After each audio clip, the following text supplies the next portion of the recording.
to opening week presented by Humana. And welcome to chilly, windy Kauffman Stadium, where the Royals will try to dust themselves off after losing opening day to the White Sox on Thursday, 14-7.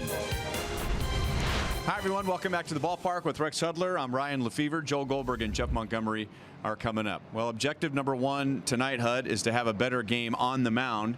And we're hoping for a better season, a healthier season from Ian Kennedy this year. Oh, absolute. For any kind of success the Royals are going to attain this summer, they've got to have Ian Kennedy. And number one, he needs to have his health. Last year, it was a learning year for him, and it certainly was not his best season. He'll tell you that when you lose one of your weapons, and that's the changeup, it really makes him sit on your fastball. That's what happened. We know he can give up the long ball at times. The fastball command's essential that he can keep that just above the belt, but this is the equalizer. The pitch that he did not have last year because of the hamstring adductor injury. The changeup is a very effective pitch when you're a fastball pitcher because it throws their timing off. Executing down low out of the strike zone, that's his key. We'll talk some offense when we come back. And how about Lucas Duda? What an impression. In his first at-bat as a Royal, he hit a 3-run home run.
Deep into right center field. Gone!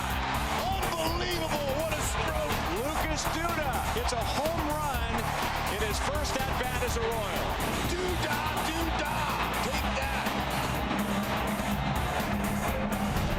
That gave the Royals a 4-0 lead before even a single out in the bottom of the first inning. And the Royals got Lucas Duda, not just for his power, but they feel like he's a good first baseman, and he showed the fans right away. And you know what? you can't find a better first hit as a player for a team. Now, we witnessed him in spring training use the opposite field, and when you go to the opposite field, it makes your eyes light up for that cookie in the middle, and he didn't miss it. It was outstanding. The exit velocity, all the launch angle, look at how calm he was and under control with his swing. We can hopefully expect more of that this year.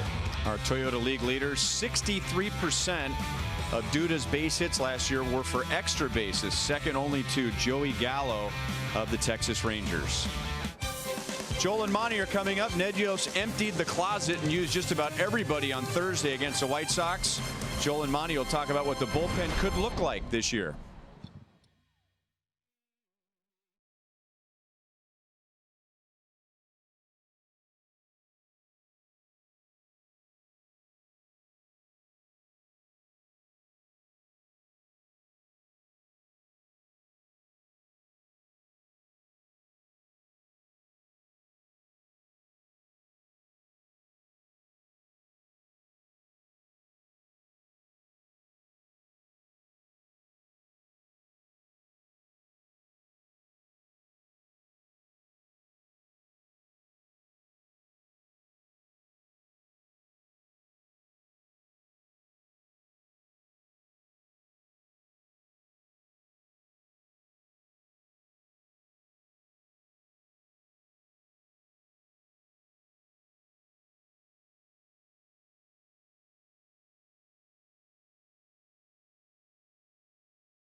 Butera, Joel Goldberg, Royals Hall of Famer Jeff Montgomery, and the bullpen, as you have said, is going to take time, especially with so many unknowns here. But how about Brad Keller, who last year pitched a full season in Double-A ball? I said, where were you opening day last year? He said, in Jackson. Now, he was at Kauffman Stadium the other day. And you got to be excited for him. And as a Rule 5 guy, he has to stick in the big leagues. And a lot of times, you're just trying to protect these guys, trying to find a way to get them through the season. But Brad Keller maybe have a little different thought. The way he's throwing the ball in spring training, the way he threw the ball in his debut, he looked outstanding to me. So what is it that you liked in spring training and on Thursday? I like the fact he's fearless on the mound. He trusts his stuff. He goes right at hitters. Good quality mix of pitches. Doesn't mess around. Welcome to the big leagues, kid. 22 years old, won't turn 23 until well after Easter in July. First pitch coming up. Ryan and Hud are back after this quick break.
Missouri Lottery. Every ticket played gives back to Missouri schools. So play it forward with the Missouri Lottery.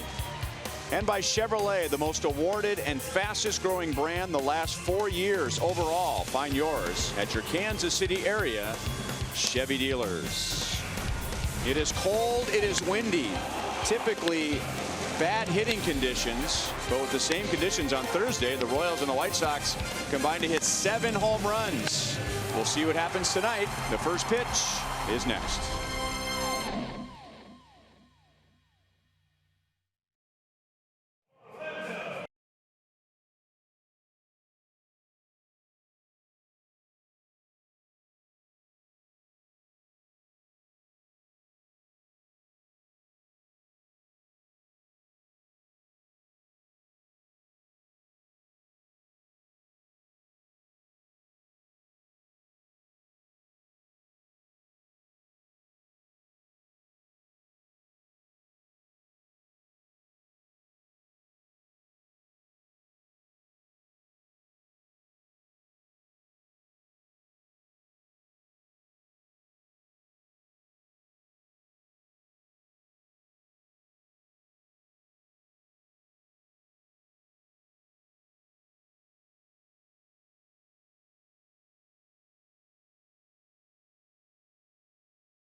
And blanket night at Kauffman Stadium. Rick Renteria, White Sox manager, is going to go with the same lineup as opening day, and why not? The White Sox hit 6 home runs, 3 from Matt Davidson. That tied a major league record. And so did the White Sox as a team. Our Kubota Power Stats, 6 home runs on opening day. That has only been done once before by the 1988 New York Mets. And that lineup tonight will be facing Ian Kennedy. Humana shows us his stats from 2017. Yeah, not the year that he would like to remember. Certainly that ERA, the highest in his career ever. It's because he pitched through an injury. Now, in the open of our show, I talked about it being a learning season for him. That's what he learned. How to pitch through an injury, and if he had to do it again, he wouldn't. He would shut it down and get well. Because when you lose a weapon like that, and his weapon was his changeup. Now, he only used it 11%, but he's got to have that pitch to complement his fastball. Curve and slider all work well, but he loves his heater. 62% will tell you that, and it's a good one when it's above the belt. And for our forward around the horn Royals defense, just second game of the season, their net has already scrambled that outfield again. Paulo's getting a start in center. Alex back to his home in left, and John Jay in right. John Jay is very versatile out there. Paulo Orlando, a one-time Chicago White Sox farmhand. He came to the Royals in a trade with the Sox. Yoan Moncada. He takes upstairs at 91 miles an hour. He batted 6 times in the game on Thursday and had 1 hit. He had an RBI double. Also lined out 3 times. Fastball at 92, and it's 1-1.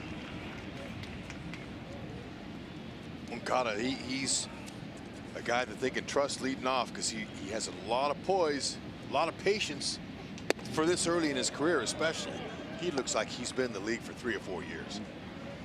He was the Red Sox #1 prospect when he was traded to Chicago in the deal for Chris Sale, and then he immediately became the White Sox #1 prospect.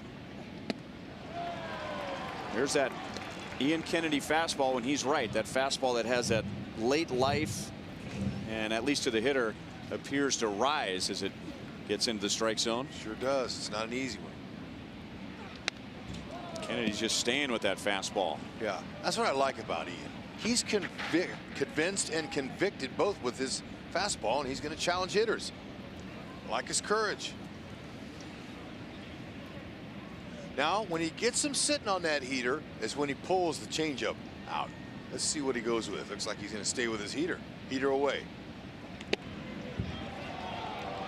3-2. Velocity looks good.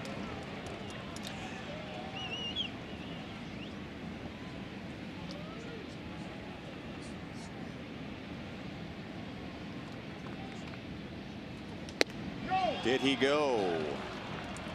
And the home plate umpire, Dan Isonia, doesn't even appeal, and you could hear him say no. So Moncada is on with a game opening walk. Ian, after the first hitter, looks a little strong. Little strong. Sometimes less is more. Didn't see one changeup. I thought he might break one out there. All heaters. And that's a pitch where you don't want to be strong. Exactly. Avisail Garcia had 2 hits and 2 runs scored. He hit .330 last year. Only Jose Altuve had a higher batting average in the American League. And the Royals are basically going to give him the right side of the infield. Okay, there you go. Now, is this going to play into the mind of Garcia? We'll see. But you know what, though? He does get a lot of base hits to the opposite field, but for some reason, off Kennedy, maybe the spray chart shows he pulls more off of Kennedy.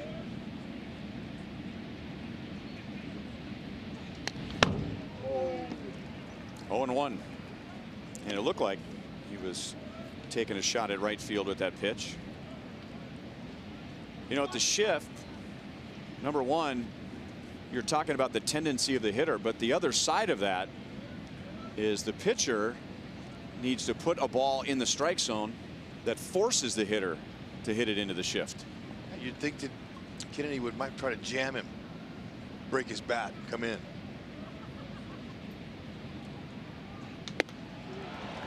There's the first breaking ball. Looked like more than a slider. And it worked.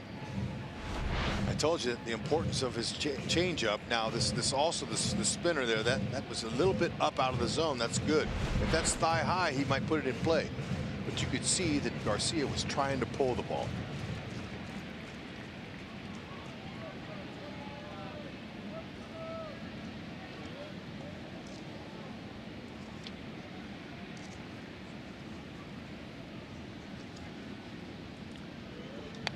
All right, let me ask you this as a hitter. Let's say you're Avisail Garcia. You stand in the box. You see 3 infielders on the left side. Do you try to get a base hit to the right side, or do you say to yourself, okay, they want me to pull the ball, so I'm going to look for a pitch in and I'm going to cheat? Yeah, early in the count, as strong as he is, he might think, you know what, I'm going to hit it through the shift. But then now in this situation here, 0-2, why not? A couple of his swings in this at bat have been to right field. He'll do it. He'll try to get that hit over there. I had the same discussion with Lucas Duda before the game tonight, because you know he's someone that the league will overshift on. What did he say? Well, he said, you know, it's easy to go up there and say, well, there's a wide open left side, but you got to look for a pitch to hit hard.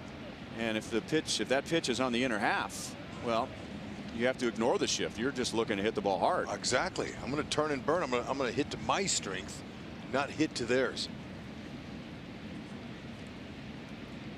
Or hit to their weakness. They're trying to get you to hit over there. Now we'll see with 1 and 2. See if Kenny can pull off a pitch. Well, if a hitter bats as high as .330, then you would expect that he's going to move the ball around the field. And there is the reason for the overshift. Majority of his hits were to center field and left field.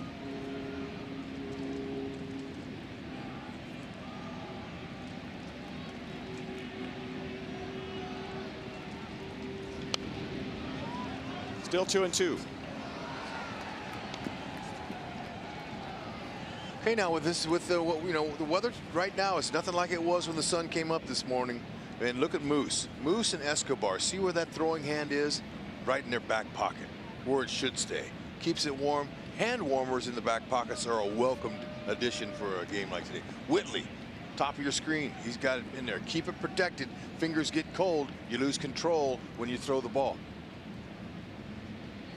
Keep everything warm as you possibly can.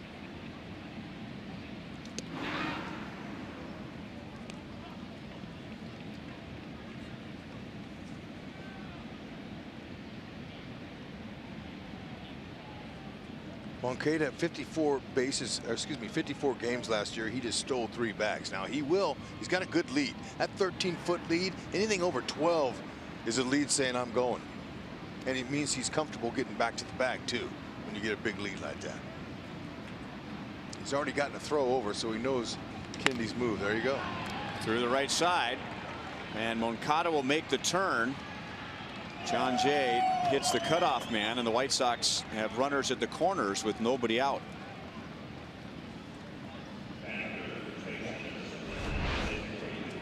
Two strikes is going to shorten up, especially with a pitch like that. He did him a favor. See that 86? That's off the plate and really good for a booty knock. That's it. Just lay it out there, especially when there's no one there. He's a accomplished enough hitter to be able to do that. This guy's good. White Sox are going to give a lot of teams trouble this year. Jose Abreu hit a 2-run home run in the game on Thursday. He was 2 out of 5.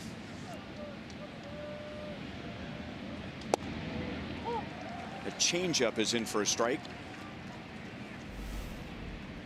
Interesting situation here. He's facing a guy who's hitting close to 500 off of him. What can he do? A strikeout is necessary here. Punch him out.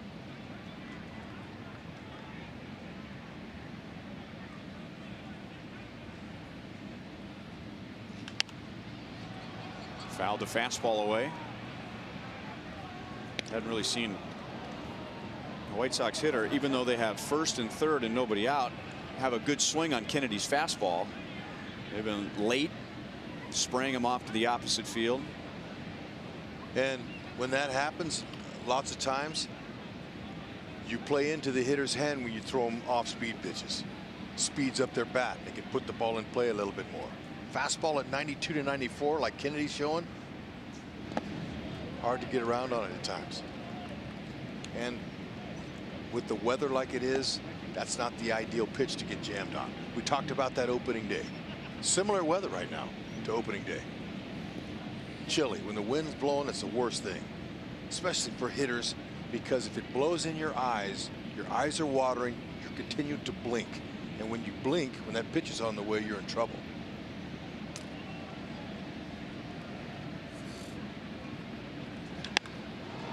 Caught by Witt. That ball was hit hard, and probably the only way the Royals get an out there is if Abreu hits it right at somebody. Now, I don't know if Whitley caught that in the pocket, and the pocket of a second base glove is not that big, but by the looks of his face, it might have caught some finger. That hurt. Yeah, he's blowing on his glove hand, trying to get some blood back in there, because that hurt.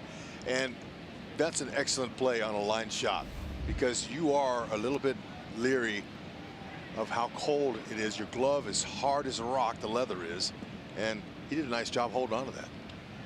It's not as easy as it looked. So first and third, one out to Matt Davidson, the designated hitter. There's a breaking ball in for a strike. We were talking about the White Sox tying a major league record with 6 home runs on opening day. Matt Davidson, as a player, tied the major league record. Just the 4th player in history to have 3 on opening day. 3 of those were against the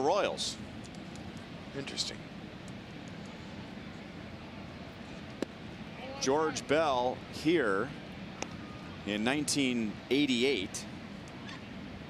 Tuffy Rhodes, that was for the Cubs in Chicago, and then Dimitri Young against the Royals in Detroit in 2005. I'm sure the weather wasn't exactly balmy and warm summer-like conditions, so you hit homers in weather like this, you tagged them. There's no jam shot homers in this kind of weather.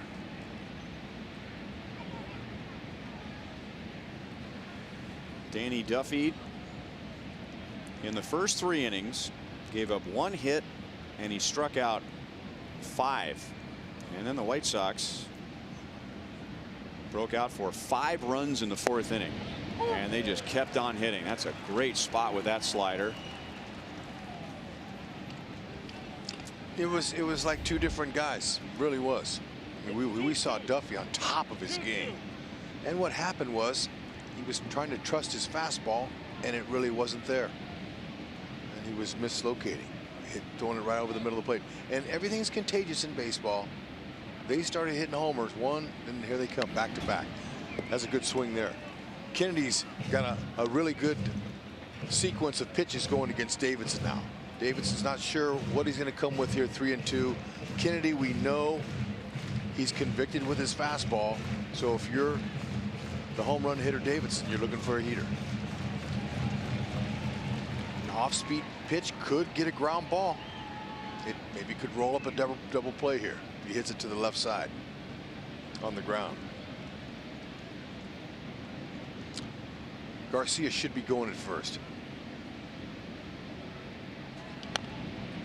Off the end of the bat, foul. That was a good try. I thought Avasayo might attempt to steal, or at least stay out of the double play.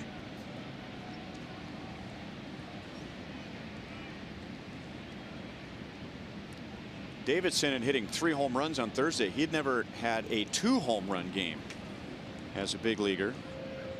He finished with 26 last year as a rookie. He also struck out 165 times, which makes him a great candidate for Kennedy. And Drew had to backhand a fastball out of the dirt, and now 3 balls 2 strikes. Keep a close eye on Garcia at first base. Now he'll probably be going. I thought it was a full count pitch before that. Yeah. So here we go. Kennedy, like Shields in the first inning, you know, kind of trying to feel his way through it. First innings are always difficult.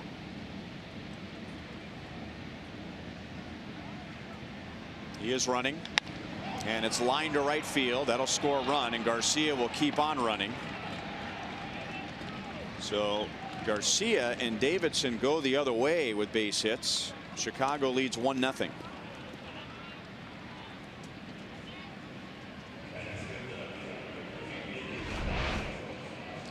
Chicago doing all the little things. It's a breaking ball. It wasn't a heater, but he stayed 86. Same hit to the opposite field by Avasayo Garcia.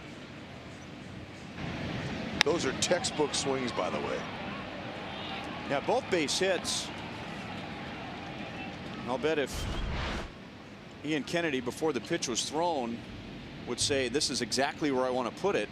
I mean, the location was good. That was down and away. The one to Garcia was down and away and out of the strike zone. Way off the plate. So, look, you got to credit the hitters right there for that. Nicky Delmonico takes up and away.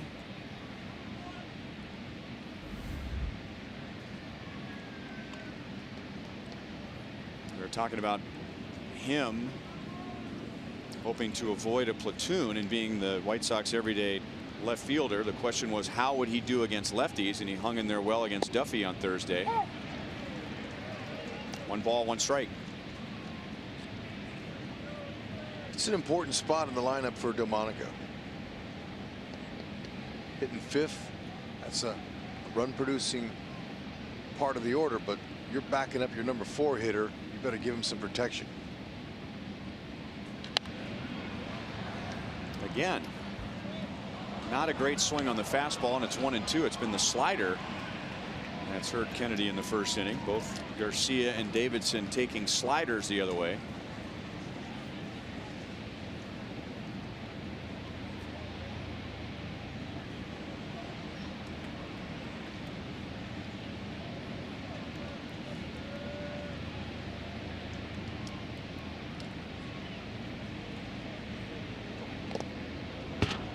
just made contact, still 1-2.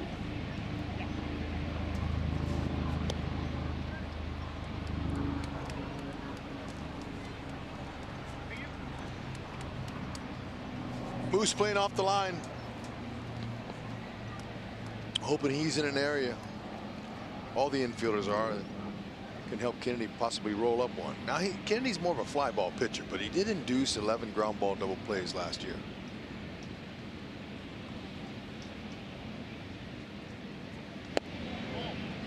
Two and two. And now Kennedy has thrown 31 pitches, which is a lot. However, if in fact he was strong to begin the game, then a little fatigue here might help him settle in more with his fastball. Exactly. You just got to get out of the first. And the disciplined White Sox hitters making him work.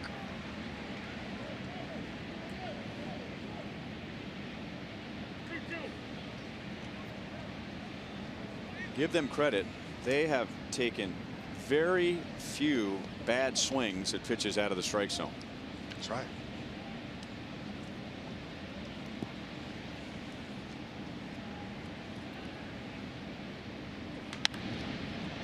Popped up. The wind will keep it in play. And Moustakas makes the catch for the out. And that was a fastball. So again, White Sox are not getting good swings on Kennedy's fastball. 2 down.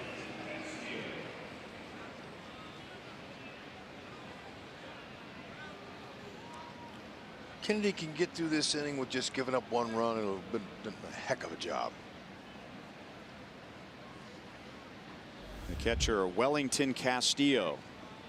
He was hitless on Thursday, but really did a good job with James Shields to pull it together and help guide him after Shields gave up 4 runs in the first inning. Grounds it foul off to the third base side. Shields did not allow a run over his next 5 innings and did not allow a base hit over his next 5 innings. That's a heck of a turnaround. He allowed all 4 of those runs before the Royals made an out.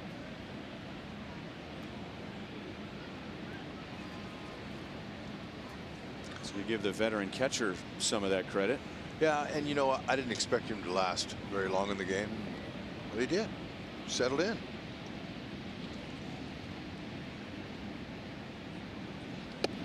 Oh, 0-2.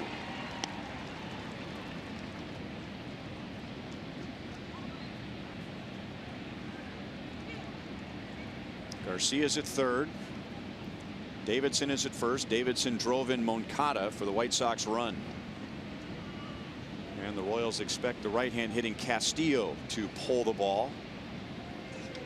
And he takes a fastball for a strike. So out of all that, the White Sox get 1. The Royals got 4 in the first inning on Thursday. They're coming up against Lucas Giolito.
Lineup tonight against Lucas Giolito. There's only one change from Thursday, and that would be Paulo Orlando batting 6th. He is in center field, so Jorge Soler is not in the starting lineup. Everything else is the same tonight. And if the White Sox become a playoff contender anytime soon, they expect that Lucas Giolito will be right in the middle of that. Former top pitching prospect with the Washington Nationals. Yeah, you know what? They like him a lot. They like his poise. He's not an overpowering fastball guy, but he will use it 60% of the time. Now, the league only hit 191 off of that, but he can give up some home runs with it. 7 homers off of that pitch. So hitters can be looking for the heater. Same against Ian Kennedy. The White Sox are. He's got a changeup, slider, curveball. He's got all 4 pitches. But mainly fastball, changeup. Those are his 2 pitches that he uses to keep him off balance. John Jay was 1 for 5 on Thursday with a run scored. And he goes the other way for a base hit. So he is singled, leading off the first inning in his first 2 games as a Royal. Boy, that's a nice sound. You want to hit, no other players call it a knock, because that's what it sounds like. Knock. Just picks that foot up, sets it down. Great swing. His head position was nice. Stayed right in there on the ball.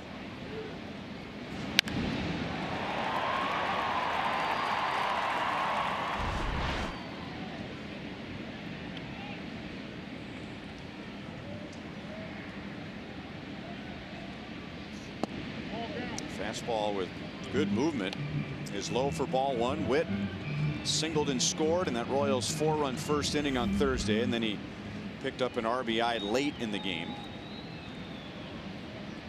He's in a great position in the order. 2-hole hitters. You know, you want to have a guy that possibly can bunt, but you know, we don't see a lot of bunting anymore. Oh, wow. He can do a lot of things in that spot. Take one for the team there. 2 on and nobody out. Now he's got a nice little arm full of body armor right there. You see on his oh, there's no armor there though. That got him in the shoulder. Relying on the 50th year logo for extra protection there. That'll work. Any little thing will help. But the White Sox on defense there, Garcia and Engel, Delmonico out in the outfield. Now Engel is an excellent center fielder. He showed that last season. Fearless. He's got good speed and takes great roots on balls hit in the gap. Castillo. That's a big stop for him.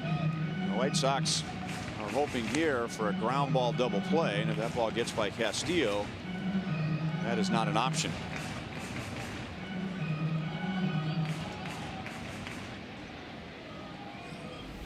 Moustakas drove in the first run of that 4-run first inning on Thursday with a base hit into right center. Giolito throwing a breaking ball first pitch. A little respect there to Moose. Back with another one, and it's 2-0. We showed you a stat on Thursday if you were with us, and with his 38 home runs last year, 21 came on pitches other than a fastball. That was the most in the major leagues. And I didn't realize that until our guys in the truck dug up some information on that, and I was like, that's even more impressive. Because, you know, fastball hitters, power hitters, and those two go hand in hand. But you don't see too many guys hitting the majority of their pitches off breaking balls. That was impressive. Tells me he's staying on the ball. And he was. Last year, he never got off balance the entire season. A 4-pitch walk, and now the Royals have the bases loaded with nobody out, and they are going to have a conference on the mound. Everybody on the infield gathers, so we'll see if home plate umpire Dan Isonia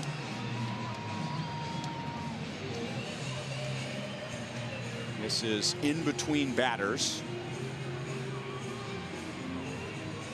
And no signal to the press box, so that is not a charge visit. And you could see the effect of the rule right there, because as soon as it was ball 4, they all sprinted to the mound. Interesting. Realizing there was no room for error. Yeah, okay. I noticed a little difference there. And Dan, I've shown you, by the way, too, even though he didn't signal to the press box that that was a charged visit, he took a couple of steps in front of the mound and clapped his hands like, let's go. And they broke up and they went back to their positions. And I also saw him take something out of his pocket and wrote down something. It's his pocket right there. So, and he's a veteran. Duda looking for a good pitch to drive. A lot of off-speed pitches, a lot of breaking balls. That was a changeup, and it's 1-1 on Duda. Giolito saw what Duda did to a fastball from James Shields, so he's a little bit leery. He's got a slam in his career. Lousy singles all he wants here.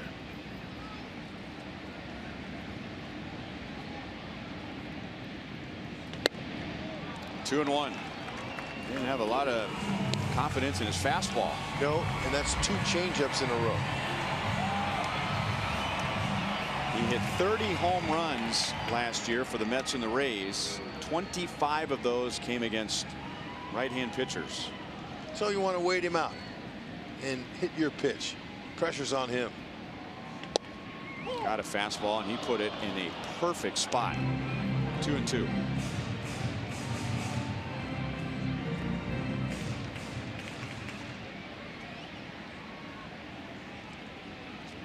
John Jay singled. Merrifield was hit by a pitch. Moustakas walked on 4 pitches. And now down by Duda's back foot, and it's 3-2.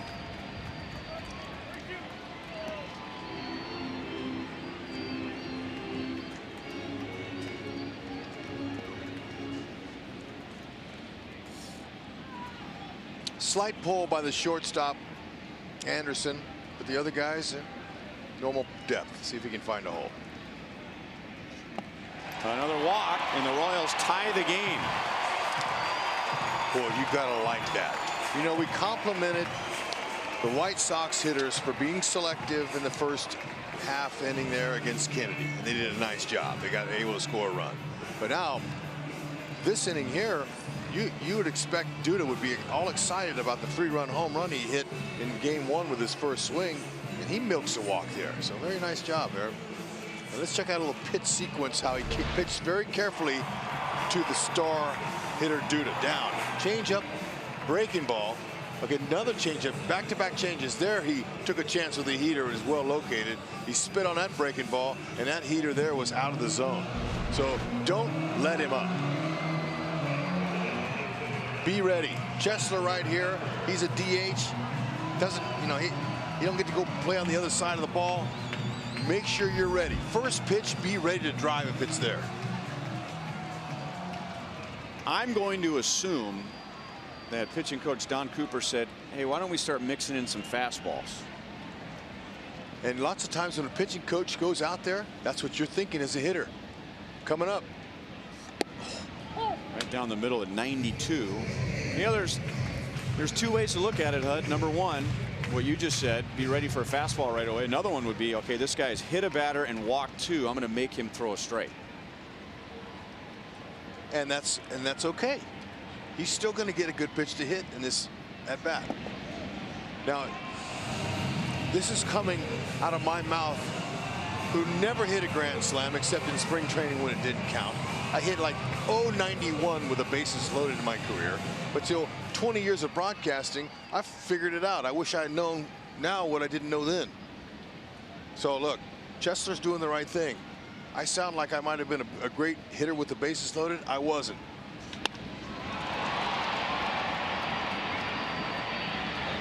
Engel will play it to third, so Cuthbert gets a sacrifice fly, and the Royals take 2-1.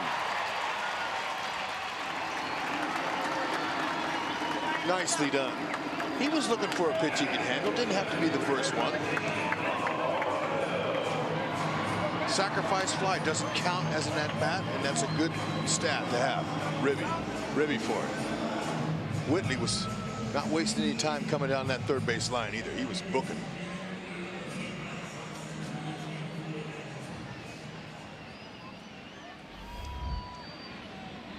Orlando last year hit 198 at the big league level in 39 games. The year before, he hit over 300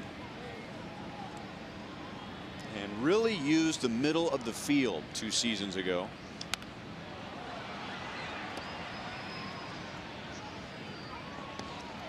And he had a great season because of that. Didn't try to do too much. He knew who he was. And then last season at the beginning of the year, he, like the rest of his teammates, were all swinging for the fences. It just didn't work. Although he liked that first pitch there by Giolito. He was ready for it. Just missed it. Up the middle, Anderson is there, and that's a double play. The Royals get 2 on a bases loaded walk to Duda and a sac fly from Cuthbert.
Section Gordo Nation tickets are just $35. It includes your seat out in left field, a Gordo big head, and an exclusive premium Gordo Nation shirt.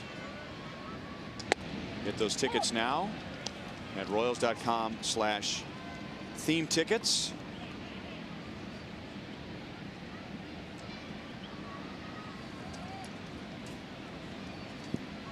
Oh, 0-1 on Tim Anderson.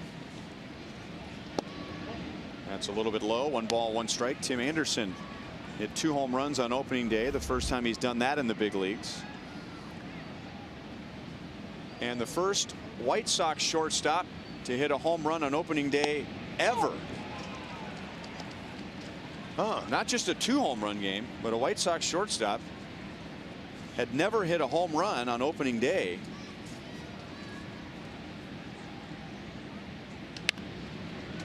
Will pop up, and Witt brings it down for the first out. Kennedy threw over 30 pitches in the first inning, but only allowed the 1 run. That was a Matt Davidson RBI, so Davidson has driven in 6 in the first game and inning of this series.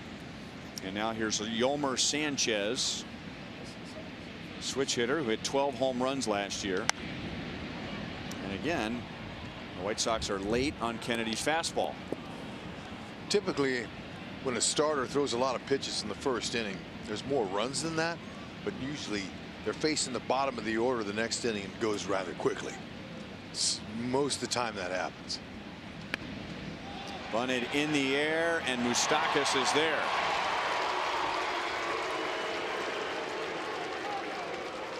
Yep. Moose knew it was coming. He's on the edge of the grass, and he's the minute Yomer squared, Moose was coming in. Thank you. Kennedy's saying that to himself. All right.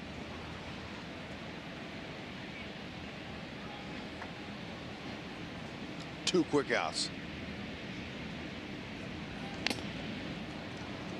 Off of Butera's mask. You know, I had a long conversation with Butera today, and I forgot to ask him why he was wearing that chest protector in spring training that had all those cuffs marks on it and all that, and I forgot, but I'll have to ask him. He's got the clean one on now. It's regular season. Obviously, he had his backfield chest protector on. 94 with that fastball from Kennedy. Liking the life we're seeing out of his arm today.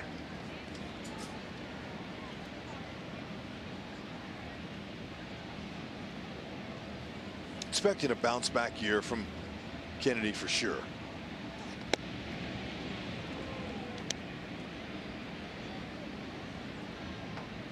Well, he was on his way very early into last season, and that hamstring strain just totally turned his season around. Breaking ball in the dirt. Butera down to Duda. So after 36 pitches in the first inning, Kennedy needs only 11 in a 1-2-3 second. There you go.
One thing certainly looks really good, and that would be the brand new field here at the K, which went in mid-November.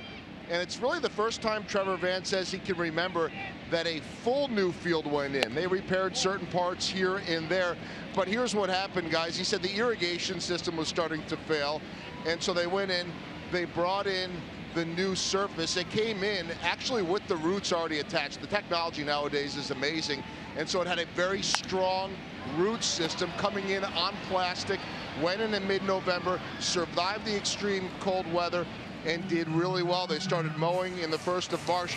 But what's interesting is they had to incorporate, this is bluegrass, they had to incorporate some rye in 2014 and 15 because they needed something that could grow quickly in the playoffs in 14 and 15. But that doesn't do too well in that humidity and Kansas City heat. So now back to full bluegrass, the field brand new and looking as good as ever. Sure does. 1-1 on Alex Gordon. 1-2. I remember you and I were here to tape one of the off-season shows that they played during the Christmas break. Yep. And I remember we were out at the Royals Hall of Fame, and we look out here, and I mean, this whole thing was dug up. I mean, several feet below where the grass is now. I mean, they completely redid the surface, and the surface is underneath the surface. Yeah, and then we came back a few weeks later and it was all sand. That's just part of the drainage system. Very interesting. So we have a new Trevor turf, and it's beautiful.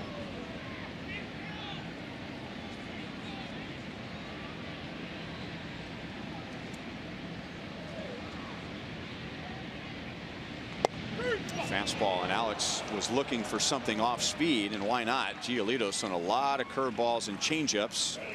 One down. Hey folks, tonight's Sporting KC match versus DC United is on Fox Sports Kansas City Plus. For channel listings, go to foxsportskansascity.com. The game is also streaming on Fox Sports Go. Check it out.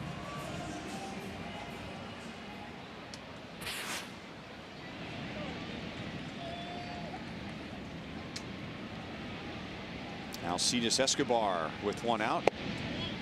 Giolito's probably throwing as many fastballs to Gordon and Escobar as he did in the entire first inning. And Giolito hit a batter and walked two, including one walk with the bases loaded. That ball had fastball. Here's an old term. That fastball had teeth on it. That's right. If Escobar swung at that pitch, his bat would be in about 17 pieces. Yeah, and his hands would be numb, at least his top hand.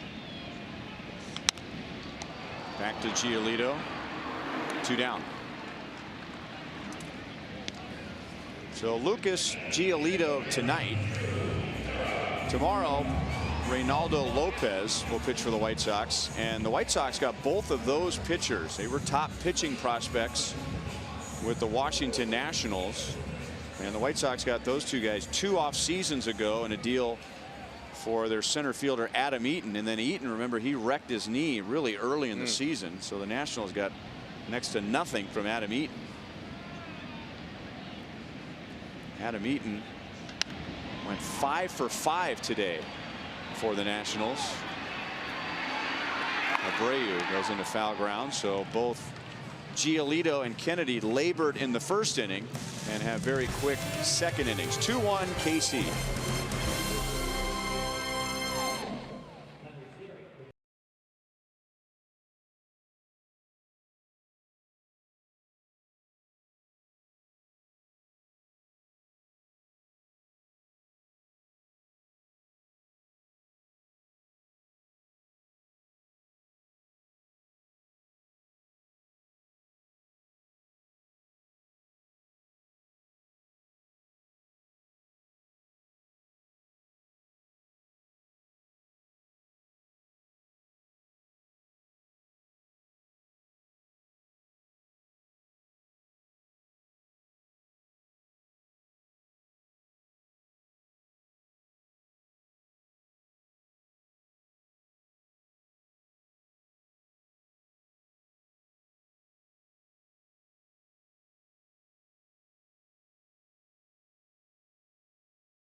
Suzuki can be a showstopper. Now playing left field for the Mariners, and he takes a home run away from Jose Ramirez.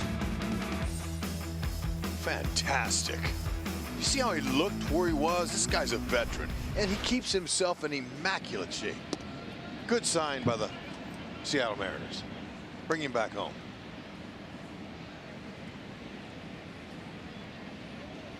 Yohan Moncada opened the game with a walk, and then he scored the White Sox run on a base hit from Matt Davidson.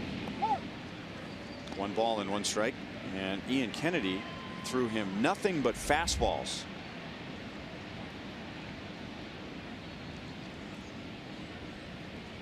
Kennedy threw 36 pitches in the first inning. Changeup, 1 and 2. There it is. Lots of times, Kennedy, watching him pitch the last couple of seasons, he's not going to show you that weapon until he has to, until he really wants to. They know he's got it, but that changeup is a big pitch for him. Ball was hit pretty well, but not today. 1 down. Let's take a look at Kennedy's first inning. Okay, early on, had a little bit of issues. You could tell his mound tempo, you know, was trying to figure some things out. That was a good pitch and great hitting by Garcia. A little bit too much to the plate with the spinner here, and then came right back. Started hitting his spots, started tricking them, getting them off balance, which is the key to pitching here at this level. You got to get the hitters off balance. Good breaker. So he's starting to mix them in a little bit more. We just saw his first changeup, and it was a beauty.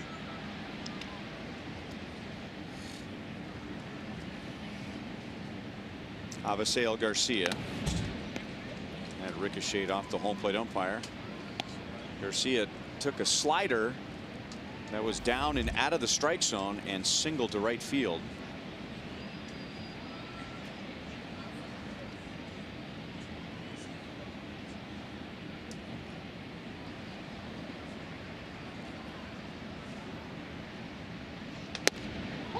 Got the call. 0-2. You talked about how little Kennedy used his changeup last season, and that was the pitch that was affected the most by his leg injury. He just really felt like he didn't have that pitch at all. That was right out over the middle of the plate. Paulo had to adjust. That ball had some slice to it, even though it was hit to center field, and the wind also pushed it. 2 down. Folks, as you enjoy a Miller Lite, look forward to the whole true moment later in tonight's game.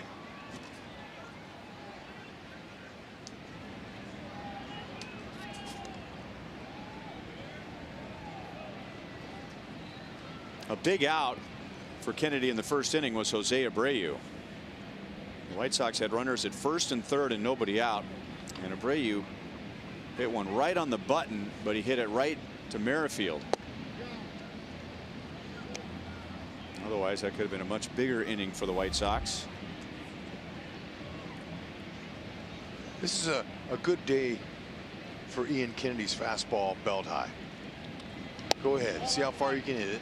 It's pitched to the middle of the field. That means, you know, it's a big right-handed power hitters, a little bit off the plate and up, and the chances of hitting it out of this ballpark today with that wind gushing from left aren't very good. So Ian wants to wear Paulo out in center today.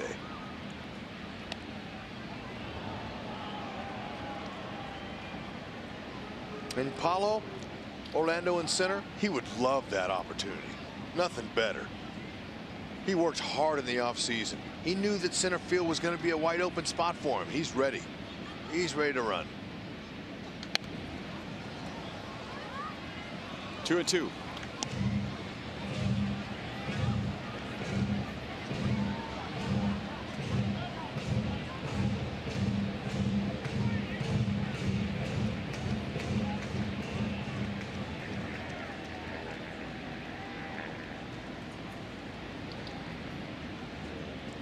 Try and get him with a fastball away, and it's lined up the right field line and off the railing of the side wall.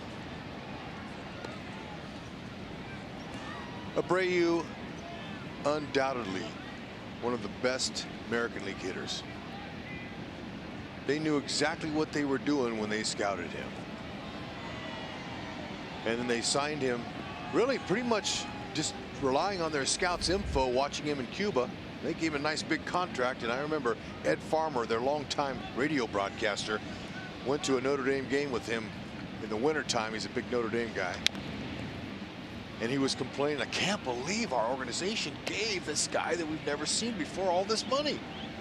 You know, but you just don't know. Sometimes you have to trust your people.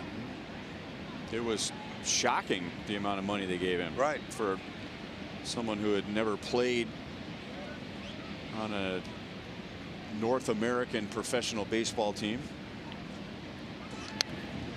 It was a record at the time.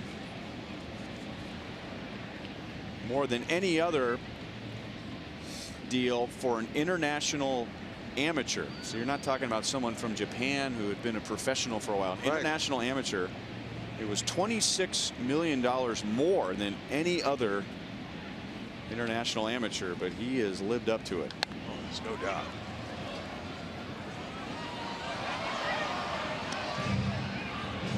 He has extreme opposite field hitting ability. That tells you he lets the ball travel deep. Now, you would expect a guy like him to be challenged on the inside part of the plate more, but he has the ability to keep his hands pulled in, and he'll hurt you there, especially in their ballpark.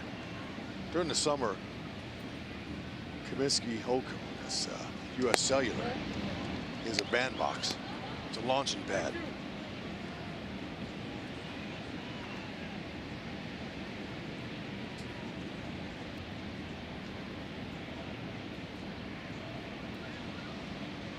This is the 10th pitch of the plate appearance, and Abreu earned that walk. Kennedy is not very happy. That is his second walk, and Abreu's at first with 2 down. And that brings Matt Davidson to the plate. He drove in 5 on Thursday, and then he drove in a run in the first inning tonight, taking a slider to right field.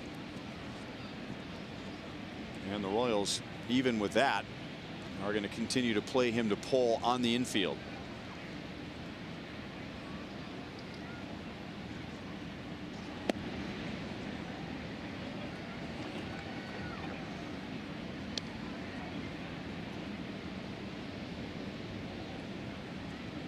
StatCast shows us how the Royals are lined up against Davidson. I guess the way he hit the ball over the fence 3 times on Thursday, the Royals said, hey, if you want to roll one through the right side, you go right ahead. Exactly. And that's what they're saying.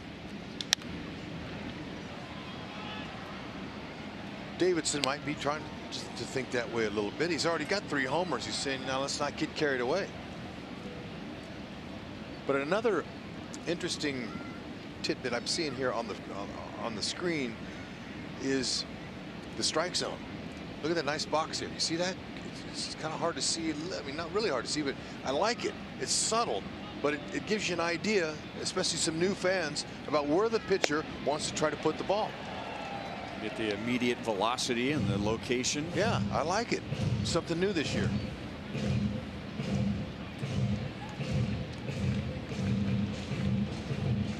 And the idea, here's the hitter's looking in this area. He wants anything right here in the middle. Okay, that's where he wants it. But the pitcher wants to live on the edges of that box. Just like that, and he got the call. See, he thought that was off the box. Well, not according to Dan Iasagna. He's got to go.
This is Kim Chamberlain, a White House Decision Center facilitator at the Harry S. Truman Presidential Library.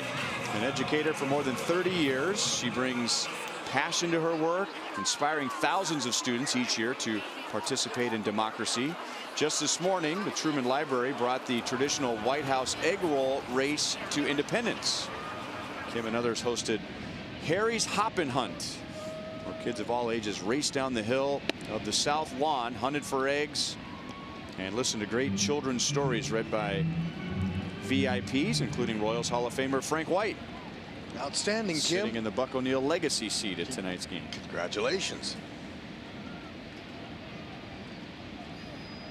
Egg roll race. Sounds like fun. This morning, though, because it was nice out, 50-something degrees this morning.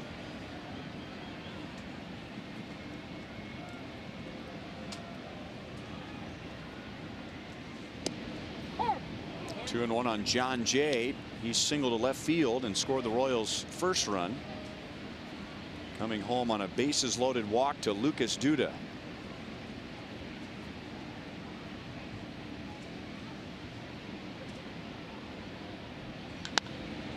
The White Sox were extremely shallow on John Jay, and Engels right there to make the play. One down. If the Royals hit a triple in tonight's game, the Kansas City Honda dealers will make a $1,000 donation to the KC Urban Youth Academy. And if Whit Merrifield could hit a gap right here, I like his chances, because the White Sox, with the cold weather and that strong crosswind, are about as shallow as you're ever going to see an outfield against a guy who hit 19 home runs last year. Well, they're also playing the wind. They know the wind affects the game of baseball more than any other element. Besides the sun, sun's another element, but still. Now Merrifield, that ball was inside. He clipped him his first time up there, obviously trying to pitch him in, except for that one. Now Whitley, he likes to stay in the middle of the field.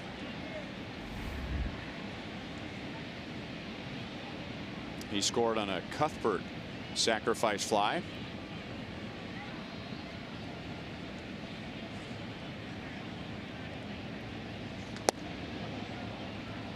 Three and 0. Giolito had all kinds of control problems in the first inning after hitting Witt with a pitch.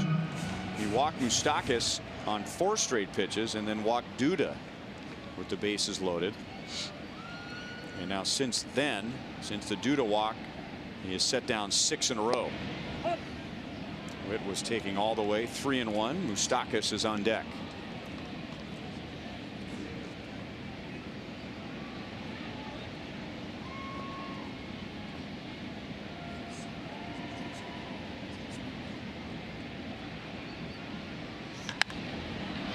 Popped it up. And Garcia makes the catch about 2 steps from the infield dirt. He likes to play a shallow right field, and he plays as shallow a right field as any right fielder in the American League. And then this is priority. Now Moncada, look at him. He says I got it by signaling his hand, but he gives way because the outfielder has priority over him. I'm going to make a prediction that will be the only catch that Garcia makes all year where he ends up on the infield dirt. Okay. Well, I'll ask somebody on the White Sox to keep track of that. I don't know if I've seen that before. Yeah, now he plays shallow most of the time, but not here for Moose. Plus the wind is blowing out to right, so he's deep here now. But that was certainly an infield catch, you could say, by the right fielder. You ever seen an outfielder make a catch and I can't remember. Decelerate on the infield dirt? Yeah, no, right here is where he made the catch. And Moncada had it all the way. Then he looked a little perplexed as to why he got called off. But that's the first strike that Giolito has thrown to Moustakas. He walked Moustakas on 4 straight in the first inning and then fell behind 2-0 here.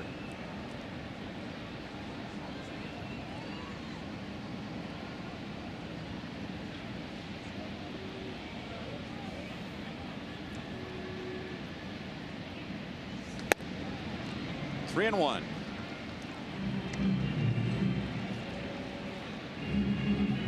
Lucas Giolito is 6'6", 255 pounds. The Nationals took him in the first round in 2012 out of high school in Southern California. That ball is crushed into the right field corner, and it takes a bad bounce on Garcia. Go Moose!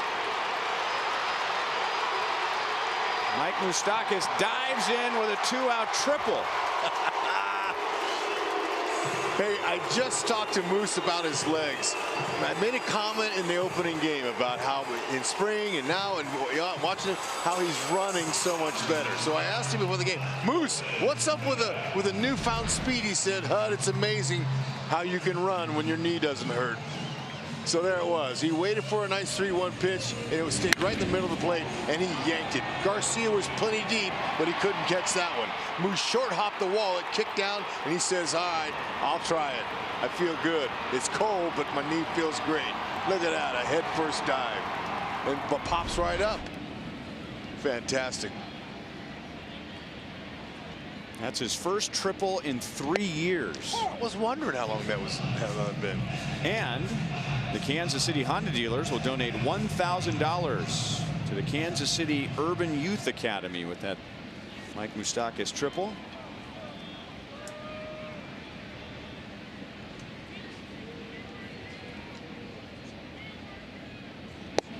Oh, 0-2 on Duda. He walked with the bases loaded his first time up. Okay, 2-out single. Now there's plenty of room. Look at all the spots here. The way that defense is spread out. Now it's a little harder to get one over there down the right side, but there's plenty of holes there. And Duda showed it this spring by going to the opposite field lots of times for singles.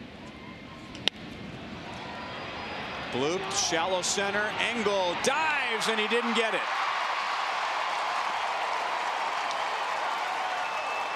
3-1 Royals, and Duda has driven in 2 tonight. Okay, there it is. He took something off of the swing. Obviously, he saw that. He just knows with 2 outs, you know, he can't get a sacrifice fly, so no need to try to juice one. So here was a hanging breaking ball. So he fought it off. He didn't get the barrel on it, but he stated them towards the middle of the field with his mental approach, and it got him pay dirt. It got him a stake. Engel had absolutely no chance on that one. Chesler took a first pitch fastball his first time up. This time he's ripping away and fouls it away. He had a sac fly to center in the first inning, driving in Merrifield.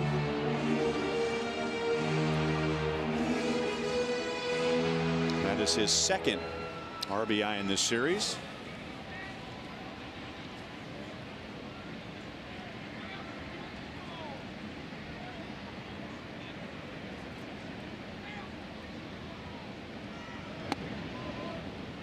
One and one.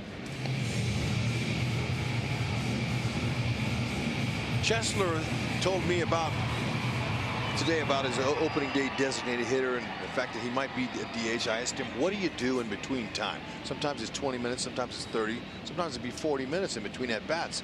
He said he hits down below, rides the bike, and he watches. He watches the monitor. He watches the screen. He said when his teammates are being pitched to, he'll come out to the dugout and he'll watch some live stuff to see how his windup is, and then he'll go in and he'll watch the screen. It's in their batting practice cage. They have a game, and a TV screen. They're watching the game like you are here at home, and he'll see what the break looks like on his ball. So really, it's all focus on hitting when you're a designated hitter. Doesn't have to worry about feeling, you know. I mean, he has his glove out there. I'm sure it's probably inside to where it's staying warm, but no, he's concentrating. Terry Bradshaw, he's giving him all kinds of tips himself.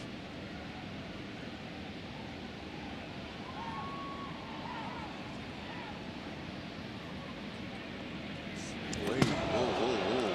Did that hit him, or did it go behind him? Missed him. So Duda will take second base on a wild pitch. That's where the hitter's saying ouch, and it doesn't even get him. Yeah, and this one he missed by about a foot. He almost reached base because the inside of his pocket was hit by the ball. That would have been okay. But I think it's better. He wants to knock in a run here. Another 2-out RBI.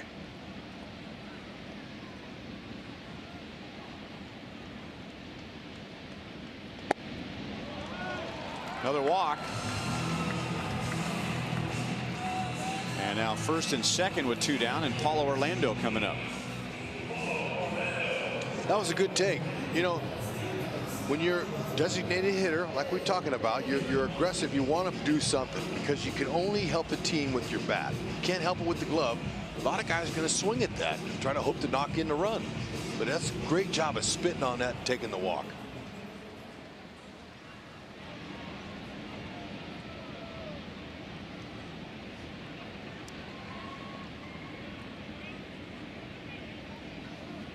Duda's at second base. Cuthbert is at first. And now Paulo has a base hit and an RBI taken away by Yolmer Sanchez, who is not very tall, and he went up as high as he could go. And that puts an end to the bottom of the 3rd inning. This is Mike Moustakas with a triple with 2 down. Lucas Duda bloops one into center, and the Royals lead 3-1.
Our sprint trivia question.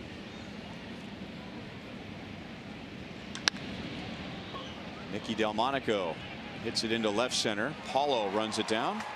Delmonico is 0 for 2. Ian Kennedy has the 3rd most 30 start seasons among active pitchers. He has 8. Who has the major league record for the most seasons with at least 30 starts? The answer, as far as the number goes, is 20. So who had 20 seasons with at least 30 major league starts? I'm going to guess that it's not someone from 100 years ago. Because you always agree with that. You know, you go back to the guys who, you know, they threw 300 innings a year, but they played fewer games back then. So it would be harder to get to 30 starts. So I'm going to say. I have a guy in mind. Go ahead. Nolan Ryan. It is not Nolan Ryan.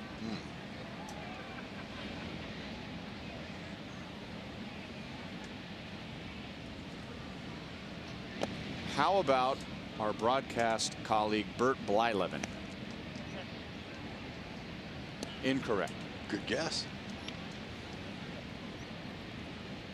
He is a Hall of Famer. So, well, both of our answers would have applied there. It has to be. I mean, it's greatness. 2-2 on Castillo. Kennedy struck him out looking in the first inning. Do we need an era? Now, you said 100 years. I'm going to say, yeah, it wasn't that long ago. Is there a funny Rex Hudler story attached to this player? What? Come on. 3 balls, 2 strikes. So it is not Randy Johnson. Nope. He pitched 23 years. So that's all. 20 out of the 23 years, he had at least 30 starts. All day long. Tough night to hit on a ball like that, and that ball was hit pretty good by Castillo, but it is cold, and that wind has picked up since the first pitch, blowing left to right. Kennedy's a fly ball pitcher. We told you that. So far, he's holding true to it. Pitched to the big part of the field. Wind blowing in from left pretty much.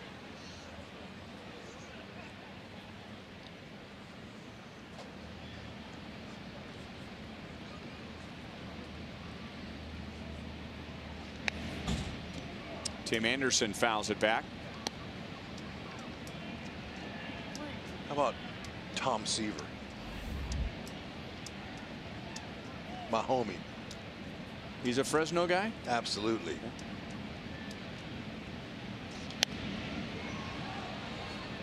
Yeah. 0-2 on Anderson. He popped out to second in the second inning.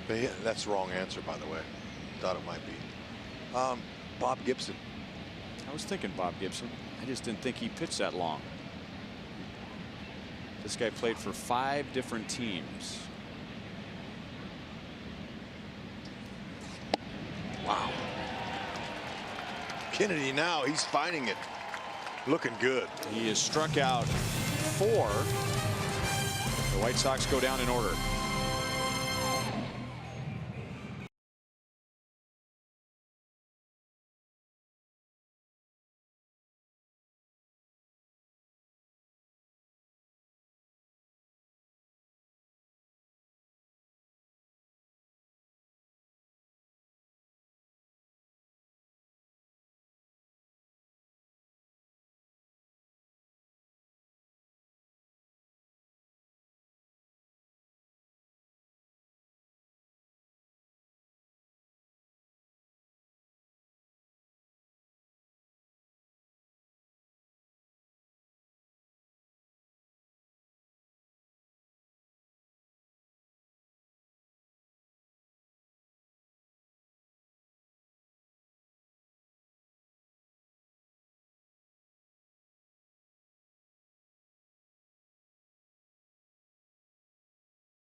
Here's our University of Kansas Health System injury report update. Adalberto Mondesi had some problems with his right shoulder in spring training. By the end of spring training, he was playing in the field again. He got a lot of at-bats as a designated hitter. So he starts on the disabled list, playing in just 13 spring training games. Alex Gordon leads off the second inning against Lucas Giolito. He'll get here one of these years. He's too good not to. Just gotta find a way to stay healthy, and sometimes that's hard for certain players, and you can't control it. I mean, you can train and be in great shape, but you never know. Out of nowhere, here comes something, rib cage or shoulder. And he's a shortstop, and you know the Royals have been blessed with a very durable shortstop. in Alcides Escobar. And if you're going to turn that position over to a young player, you want to be fairly confident that he's going to be able to play for you every day. You're right. And that's what they're waiting to see. The Royals brass is if he can stay healthy. That is not a platoon position.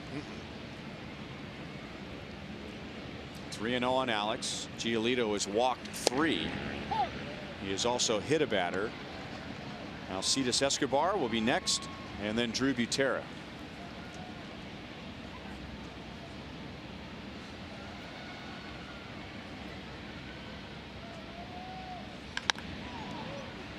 Three and 2.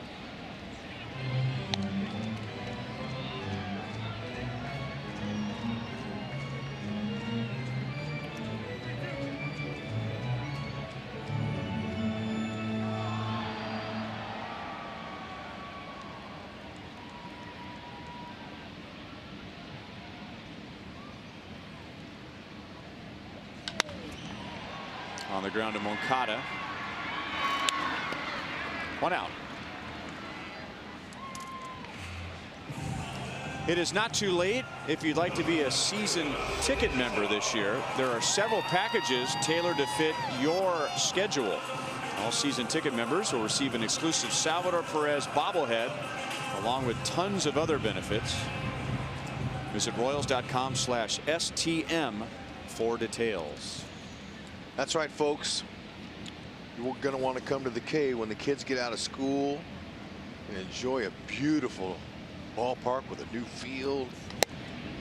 You know, the Crown Vision is a great entertainment part of this ballpark. A lot of stuff for the kids to do. Carousel, running, hitting cages, all kinds of stuff. So really, you want to enjoy it summer with your kids here at the K.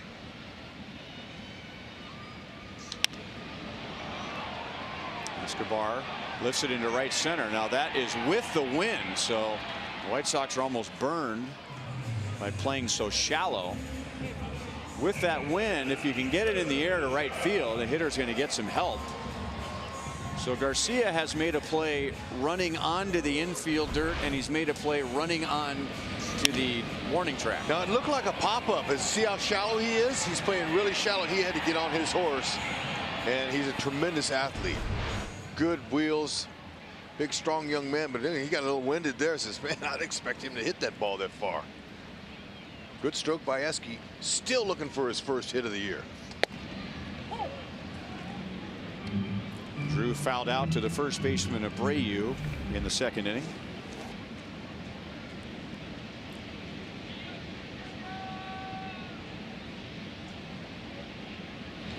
Butera getting in that starting lineup with just really hardly any notice at all. And I talked to him about how good his plate appearances looked. He looked really good. He was taking some good swings. He had a couple of hits. He really looked in control. And to me, I asked him, you know, it looked like you were having your last starting appearance of the season. You were on everything. And he goes, you know what? That's my approach. I can't waste an at bat. I know Salvi's coming back at some point, and I always want to help my team the best way I can. He's looking really good up the plate. At least he did opening day.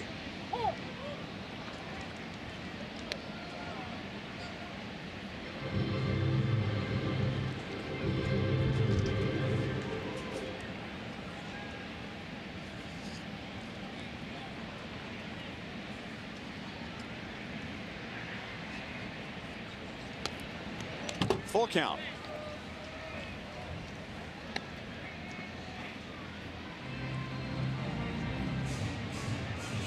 Drew hit almost 400 against the White Sox last year.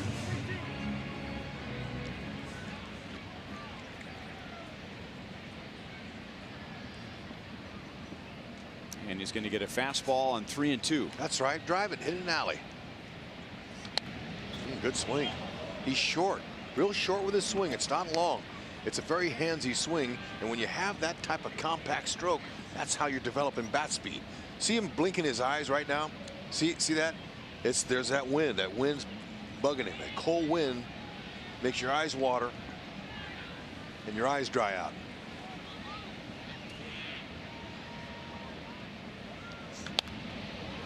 He also chokes up on the bat to help shorten his swing. That helps. And you don't see many major leaguers do that, and it's not because they're opposed to choking up. It's because they can get a bat made to whatever size they want. You know, it's not like a kid that's got a big bat and the coach is yelling, choke up. Right. The bat's swinging you.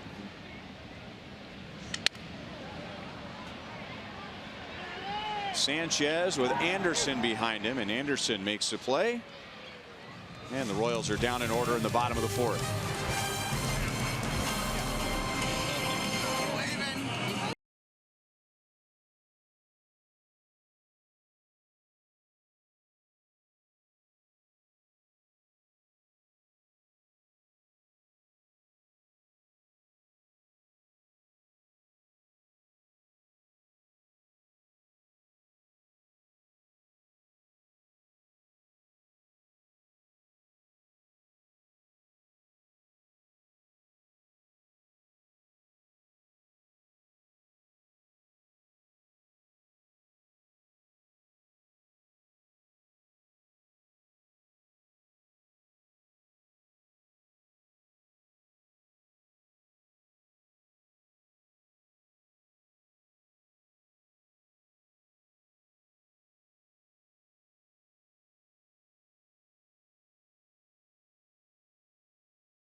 Well, gotta certainly like the turnaround after the first inning, going what 36 pitches, but now getting back to the basics here for Ian Kennedy and looking really mid-season form. Nice to see that in his first outing. Monty, I believe with his confidence, his experience, he has a chance to be an ace on the team, on the staff, in my opinion, if he stays healthy.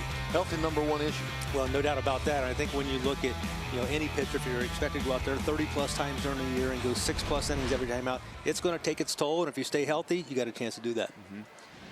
And he's stayed mostly with his fastball tonight. The numbers will say he hasn't thrown many changeups, but his changeup looks good, and that was the pitch that he said was affected the most by his hamstring. It was as if he didn't even have that pitch last year. The ability to execute the changeup really sets up a lot of the other pitches, because the hitter knows that that's a pitch that you have the ability to go to any count, any situation. When a guy like Ian Kennedy demonstrates that ability to throw that pitch, command that pitch in big situations, it opens up a lot of the rest of the plate for his other pitches. Exactly. And other pitch, mainly, I think, his out pitch is that changeup, and it's a beauty.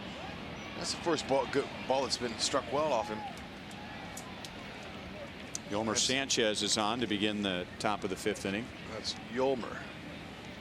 So this goes to your point, Monty. So he didn't have his changeup, and here's how it affects his other pitches. Remember 2 years ago, he led the major leagues.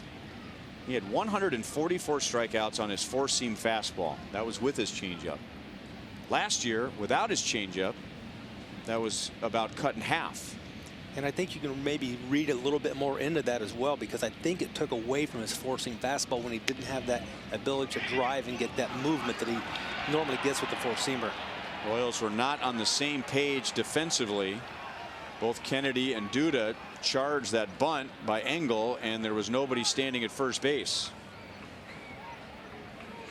That's going to be an infield hit, but look at Whitley all the way up to the top now. He started over, and then he said, nah, I can't get there. And that's a knock all the way. Engel, he could walk into first base. Excellent touch by the center fielder who has that ability. Now, you don't see a lot of sacrifice bunting, but the fact that he took advantage of Whitley, who was way over at second base, and he'll take the knock.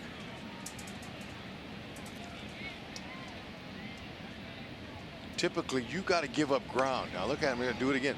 If you're a second baseman, you got to give up ground and cheat to get over there to get anybody, let alone a guy who can run like Engel.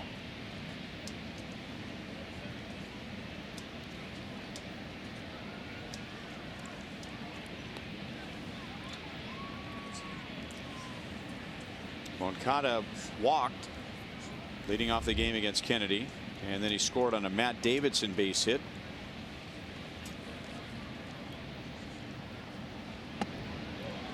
One ball and one strike. These are the only hits that the White Sox have had since the first inning. Kennedy gave up a run on 2 hits and a walk in the first, and then he set down 9 of 10 over the next 3 innings, and now Sanchez and Engel have both singled here in the 5th. He's entering the dangerous part of their order. Their first 4 or 5 hitters are pretty good hitters, Monty. Yeah, there's no weak hitters in the top part of this lineup for sure. No automatic outs. You guys, going back to the bunt play there where Witt was on second base. I'm sure you all noticed today the Royals out doing some extra fielding practice, pitchers fielding practice. That's something Ned Yost indicated they're going to do during the course of the season a lot, because of a lot of the youth, a lot of the guys, especially the pitchers, who need to work on those things, not just since, not just till the end of spring training, but now throughout the season. Yeah, no, it was fresh. I love seeing it. That's good. We used to do that no matter what kind of team we had. It keeps an infield on your toes. You get to know each other, what they can do, the capabilities. The outfielders get to throw, stretch out their arms. I think that's welcomed. I was talking to Ned about that, and Ned took that conversation into the new position for Pedro Grifol, who is the quality control coach. And Ned made it very clear it is Pedro's job every day to watch the game and decide what this team needs to work on, and that's what they will focus on the next day. Called third strike. That's huge for Kennedy. That is his 5th strikeout, and there's 1 out in the 5th inning. Let's go take a look at the pitch sequence on this at bat, and I think the one thing, if you notice here, you're going to see a lot of pitches down the strike zone, and the curveball is not necessarily a good curveball, but the fact that he had thrown so many of his other pitches, it really set that pitch up nicely. I think it froze him. It shocked him. Absolutely. That was beautiful. Good sequence.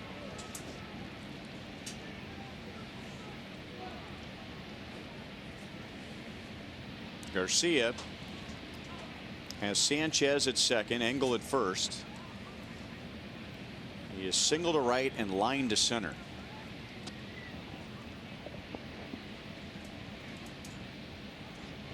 So getting back to the infield drills before the game, infield practice, typically for years in baseball, after your batting practices, both of them were over, the teams would take infield practice. And that was something they did every day to stay in a routine. Baseball's all about routines, like a lot like life is. Now, in the modern era, the modern game, they felt like they could take maybe infield before the game one time during each 3-game series or 4-game series, and it conserved the energy of the players. But that's one thought. In a lot of teams, they just kept doing it. But Cal Ripken Jr. played how many consecutive games straight? 4,000 something games, and he never missed infield practice. And you know, you could take off an infield practice when you needed to if you're an everyday player, but he never asked off, and he never ran out of energy. So there you go. I like infield. How many years would you have to play 4,000 consecutive games? About 30. I don't know. What? No. It was. What was his rank? What was it? 2,300, wasn't it? Oh, my bad. Yeah. I got excited. That's okay. But probably on that. Roll it. And they do. 2 on, nobody out. Kennedy gets a strikeout and a 5-4-3 double play. Oh, couldn't have ordered it any better. Roll it over, Whitley. Good turn. My best friend right there. Believe it.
geared up for the baseball season. Membership includes a Blue Crew jersey, a flat bill snapback cap, a drawstring bag, 2 compression sleeves, 2 home game ticket vouchers, and more for just $30. Go to Royals.com/Blue Crew. Moncada backhands, throws back across his body, but offline, and John Jay has his second leadoff hit of the night. You couldn't squib a ball any better. That ball had eyes on it, and he squibbed it up the middle. Really a nice play by Moncada. Just kind of a no-look throw, but it took him off the base, but he would have beat it out anyway. But when you hit a ball like that, you know you got a base hit or a chance for one. He'll take it. By the way, Hud, I shortchanged Cal Ripken. I said about 2,300. He had 2,632 consecutive games. That's unbelievable. Yep. Will that record ever be broken, Monty? No. Well, Esky's on the way. You're right. But what is he now? A long way away. Yes. Years. I gave him 4,000. I was thinking of Pete Rose. When you said 4,000, I was checking to see if he was in the lineup tonight for the Orioles. He's in his 50s. Jay runs, and the pitch is inside. Well, John Jay swipes second base, and it's 2-0 on Merrifield. Okay, another pitch inside to Whitley. Got hit the first time up. Giolito backed him off the plate a second time up, and now a third time. And it got a runner in scoring position. Now let's see if Whitley, as smart a hitter as he is, a 2-0 count, will try to take a shot to the right field side and move the runner over. Let's see. He may not, because he has run-producing skills. He might just try to take a cookie and drive it. 3-0.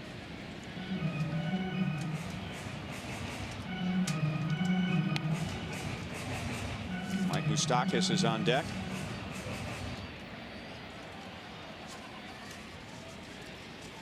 And he's going to head back to the Royals dugout. Maybe get a different bat.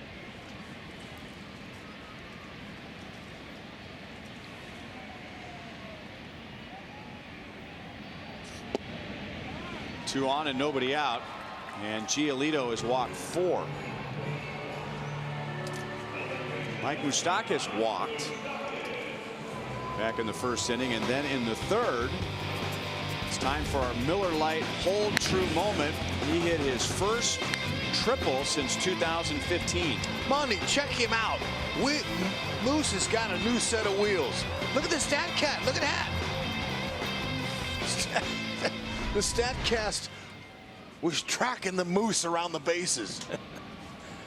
Moose has got to be excited about that. He's got to frame that that shot. He is. He's going to frame that segment. Say, yeah, that's right. They weren't talking about my homers.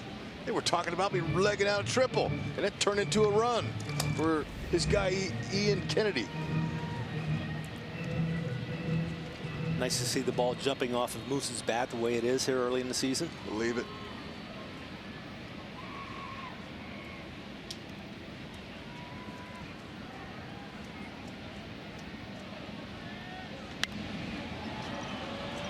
Jammed him, and Sanchez will make the play in front of his own dugout. So that's a big out for Giolito.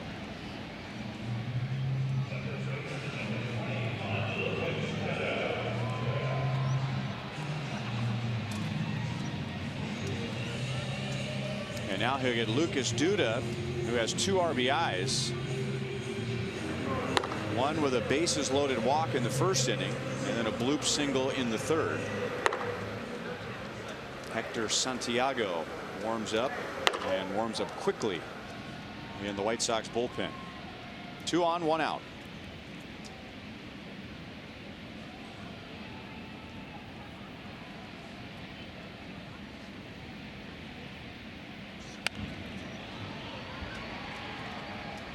Giolito's really tried to pitch Duda inside with his fastball.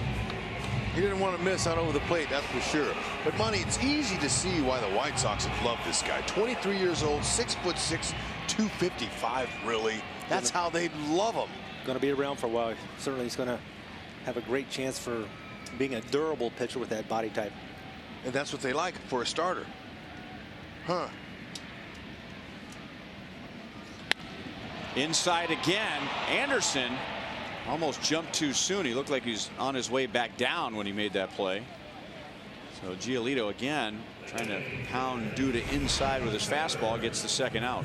Well, it's a nice attempt though here. Again, Duda inside out, and that ball just needed a little bit more elevation. He'd have had him another stake and another knock. Now let's see if Chesler can give Giolito a parting gift.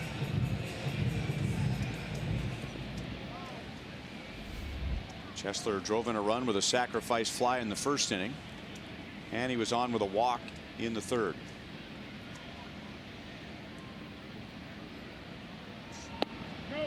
Did he go? Adrian Johnson says no swing. Giolito has been pitching seemingly all of the right-handers in all night long. That's been his game plan.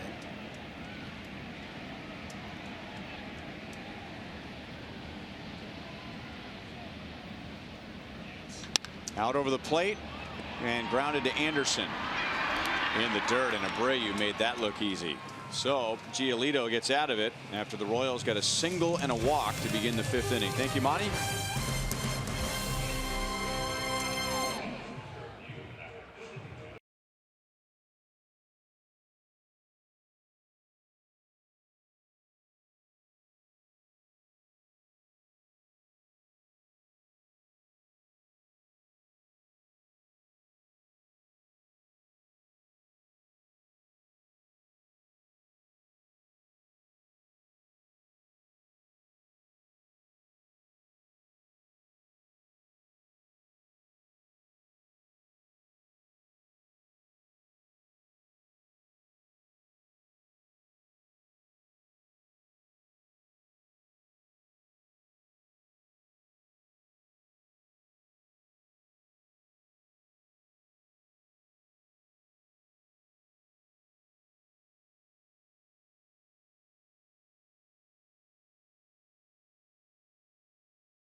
He walked the first batter of the game and then gave up 2 hits to the next 3 hitters. Chicago scored a run in the first, and now they are scoreless over the last 4 innings.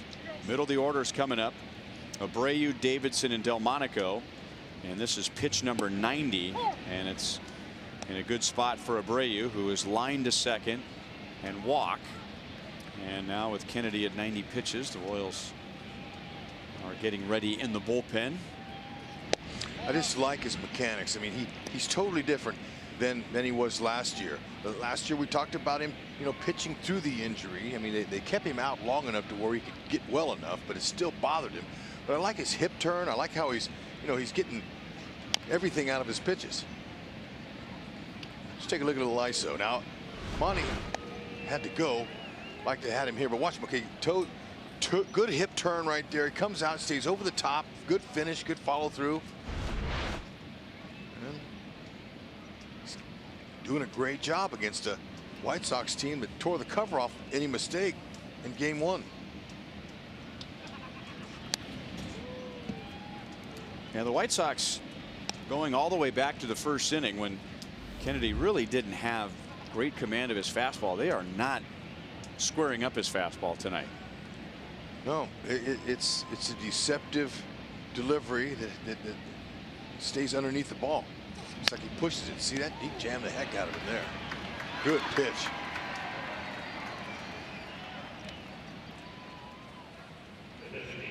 Back to our sprint trivia question. Who has the major league record for most seasons with at least 30 starts? It is 20 years. And I said our broadcast colleague Bert Blyleven, but another broadcast colleague of ours, Don Sutton, is the answer. Huh, good guess. In between innings, you got it. We forgot to ask Monty that too. We see Monty could have guessed. But we named several Hall of Famers, didn't we? Good practice. Good practice right there. Excellent job of practicing that play, especially for Duda. Little backhand pick. Moose says, I need to get me some seeds after that practice. Get a little something going here, but ball just went foul. That's tough. Hitters, thinks it's a base hit all the way. It's a borderline, and then now you're huffing and puffing, coming back to the plate, and when you're breathing heavy, pretty tough to focus on hitting the ball coming at 90.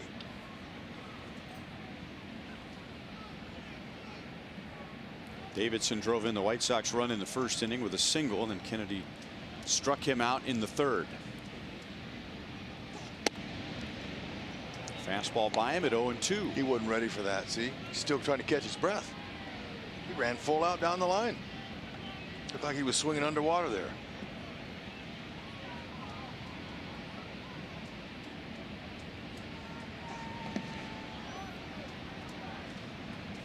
One and two.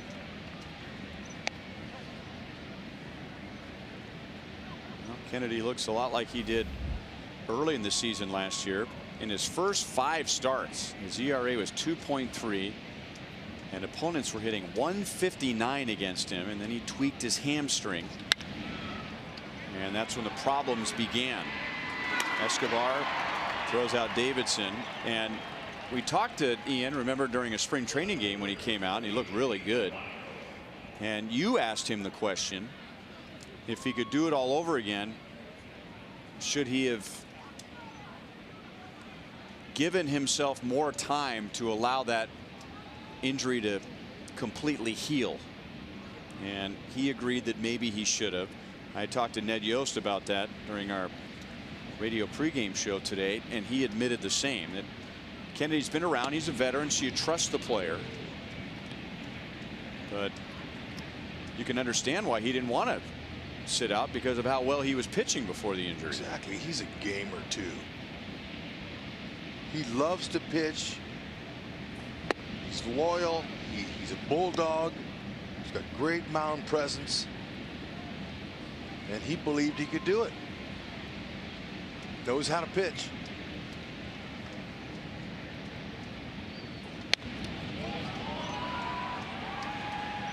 Two and one on Delmonico.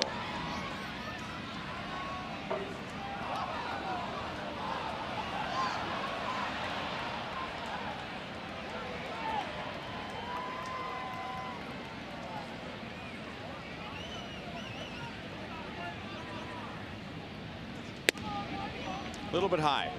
3 balls and 1 strike. Wellington Castillo is on deck, and Justin Grimm is ready to go in the Royals bullpen. Here's pitch 103, and it's fouled away.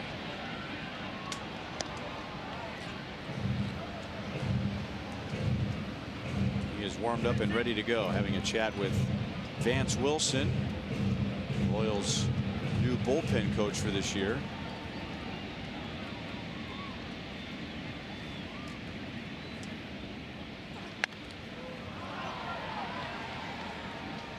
Kennedy, some 92-mile-an-hour action on his 104th pitch.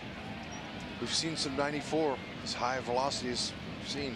Anywhere from 90 to 94, that'll work if it's located properly. He's kept him in the yard. He's done what he was supposed to do, as we showed you his keys before the game. Into right field, and John Jay runs it down. He almost overran it.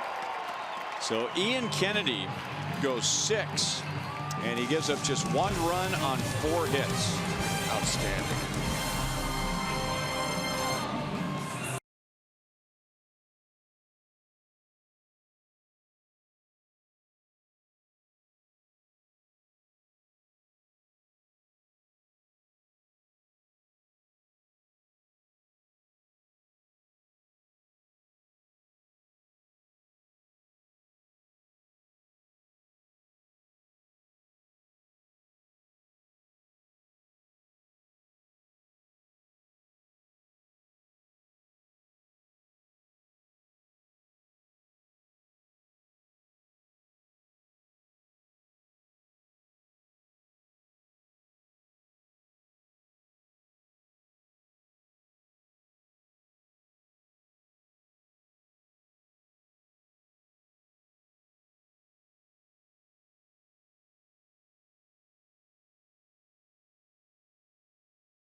bottom of the 6th inning. Kennedy, nice job.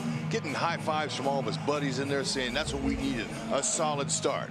But hey, Royals, would like to thank you, all you teachers, for their hard work during the school year by honoring them.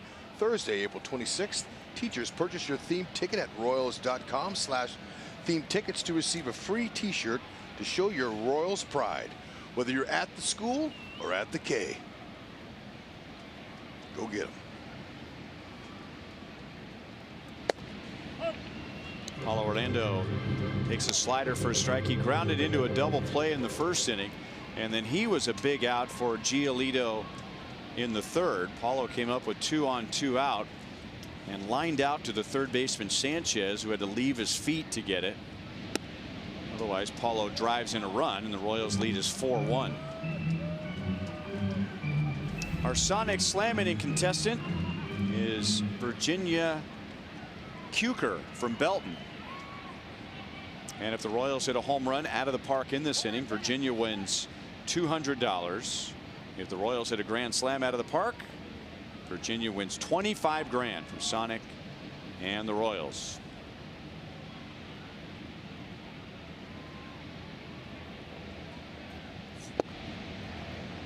Nasty fastball had late break in on Paulo's hands, and it's 1-2.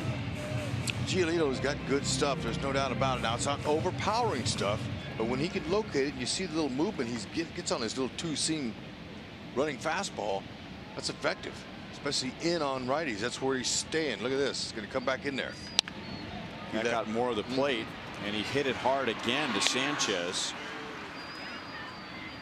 Paulo's a bit of a tough luck 0 for 3 tonight. Now, when you miss, that's when the hitter capitalizes. Now, Castillo, the catcher, was setting up way in, but look at how he missed, and those usually end up in the outfield grass somewhere, but Paulo couldn't get any lift on it.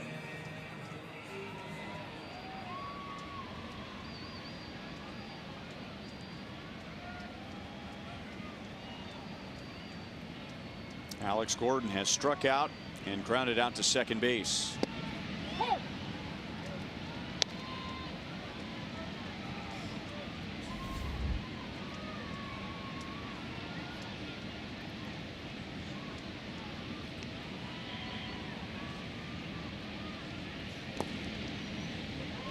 Here's a young pitcher who doesn't have a whole lot of major league experience, just 13 games before this year, and you think, okay, well, this is when you want to get to him. Third time through the order. Not so fast. Yeah, excellent numbers.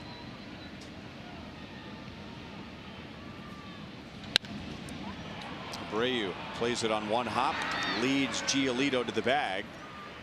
A couple of hard hit ground balls for the Royals, and 2 down to Escobar. It's pretty typical, I think, of not just a young pitcher, but any pitcher, but in particular a young pitcher against big league hitters, that the deeper they go, the more hittable they are. So when you see a young guy who goes against that trend, that he has an answer for the offense third time through, that's a good sign. Sure is. That's why starting pitchers need more pitches to their arsenal, because they're going to face a hitter more than 2 times, and mostly with the bullpens the way they're situated now, 3 times through the lineup is all a starter goes through. So he's got fastball, changeup, slider, curve. And the White Sox had big pitching problems last year in losing 95 games. They had the most walks in the major leagues and allowed the 2nd most home runs in the major leagues.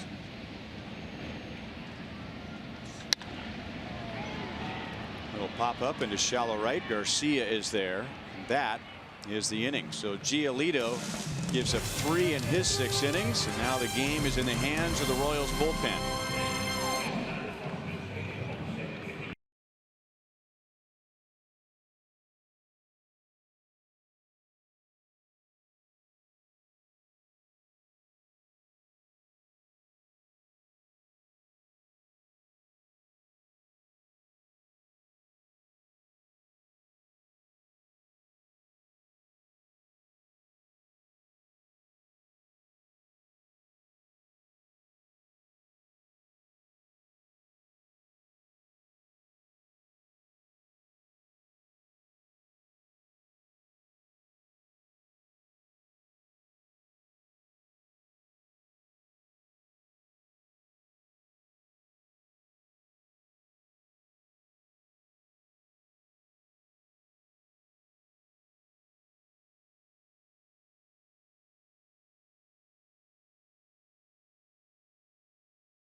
And there you have it, 3-1 Royals at the end of 6.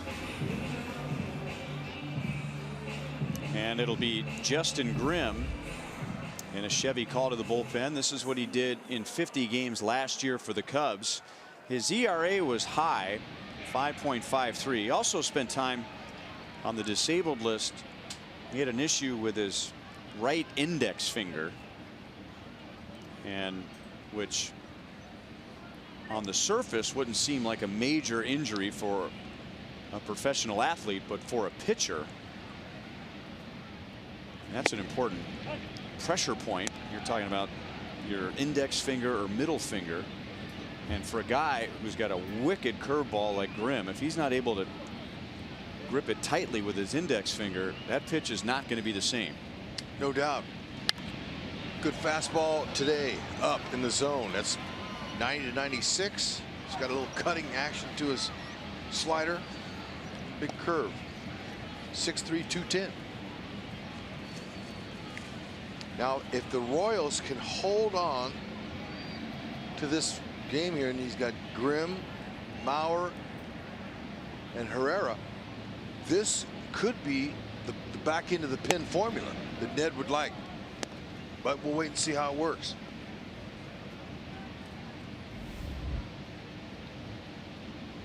Well, he has 2 strikes, and it's tough to hit for power against him with 2 strikes over the last 2 years. 3rd best among qualified relievers, and that is the pitch the Royals had in mind when they signed Justin Grimm. A hard curveball at 81 miles an hour, 1 down. Ooh, man, that just buckled Castillo. Look at that hammer. It's top of the zone to the bottom of the zone. And he'd know they were together in Chicago. Couldn't hit that with a tennis racket. And if you did, you'd be called out for having an illegal bat. And the strings probably wouldn't stay intact as cold as it is. Tim Anderson popped to second and struck out against Ian Kennedy. Kennedy gives up 1 run in 6 innings. He struck out 5 and did not allow a run over his last 5 innings. Breaking ball stayed up, and Anderson is on with 1 out.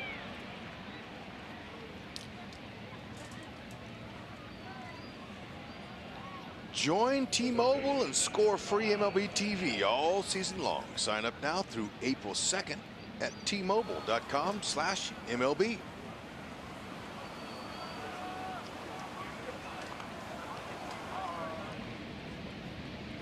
Now, the curveball that struck out Wellington Castillo, his first hitter that Grimm faced, that's an ideal curve. Now, that last base hit that Anderson got on that curve is because it was up, it was elevated, and a hitter could put the ball through the hole a lot easier than a pitch that a curveball that's down in the bottom of the zone.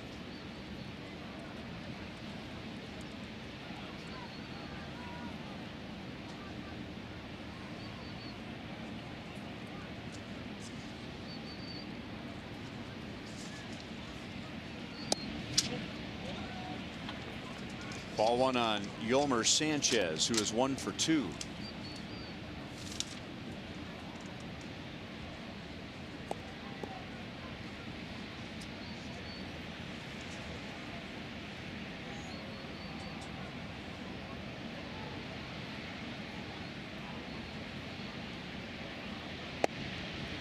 Good location with the fastball. 1 ball and 1 strike.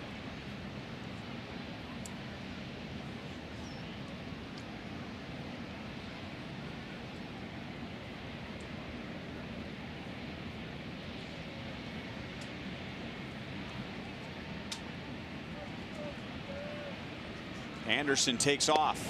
Good pitch to throw on, and trying to swipe with the tag. The ball came out of Escobar's glove, but Anderson will stay at second base.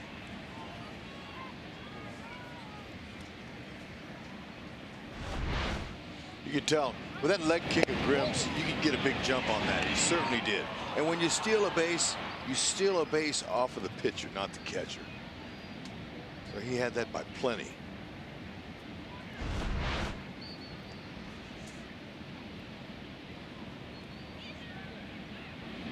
Nobody was there. You know, let him steal second base, but he doesn't want him to steal third. Now less than 2 outs for the chances to score him here.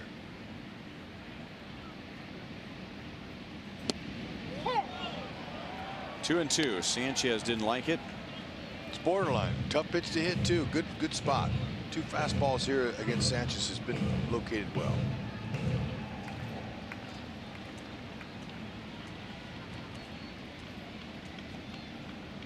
See if he goes back with a fastball or drops Uncle Charlie on him. Stay with Fastball. Witt goes to the hole to throw him out. Anderson goes to third. Well, we hope you'll join us in celebrating 50 seasons of Royals baseball. 1 weekend per month. We'll look back at Royals history and tradition starting on April 14th and 15th as we celebrate 2 stadiums the Royals have called home. There will be special guests, giveaways, and much more. Learn more at royals.com/50.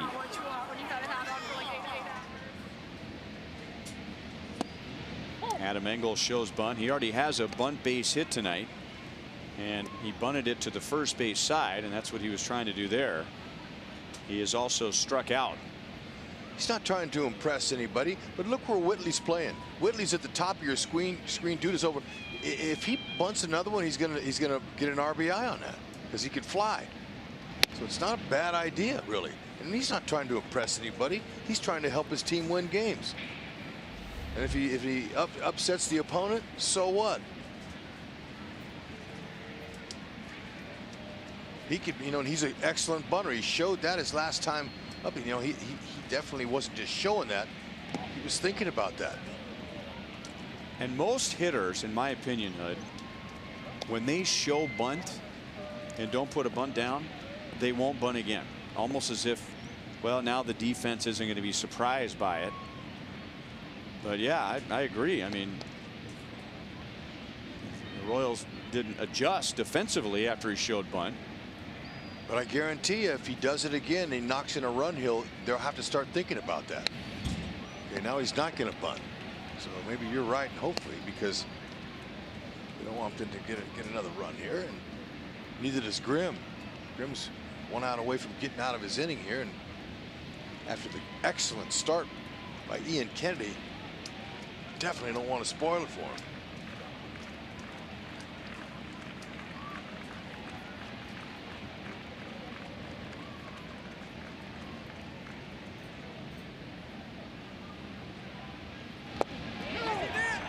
He went around, and Butera tagged him out. So Grimm gets the game to the bottom of the 7th inning. He works around a 1-out single and a stolen base. The Royals lead 3-1.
On Fox Sports Kansas City is brought to you by Steel Outdoor Power Equipment. Pick your power, fuel or battery with Steel. Search STIHL. And by Ford, going further so you can. On a cold, windy night at Kauffman Stadium, this is our Pepsi fan of the game. That's a lot of hip movement right there with the arm swing. Yep, good coordination there. Pretty impressive. I'm famous, he said. Yeah, he is. Congratulations. Chevy call to the bullpen for Chicago. This is Danny Farquhar.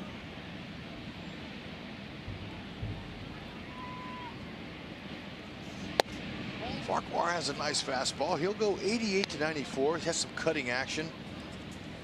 Slider curve. A little two-seamer as well. Sink that ball down and in. He's a veteran. And he's effective at changing different arm angles.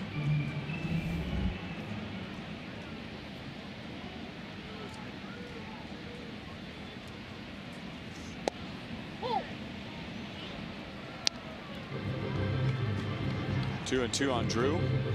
John Jay is on deck, followed by Whit Merrifield.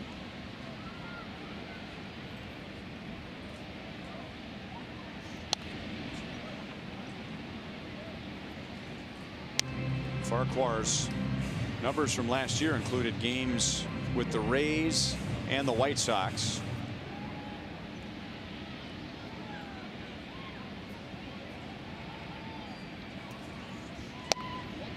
Three balls and two strikes. He's also been in the big leagues with the Blue Jays and the Mariners.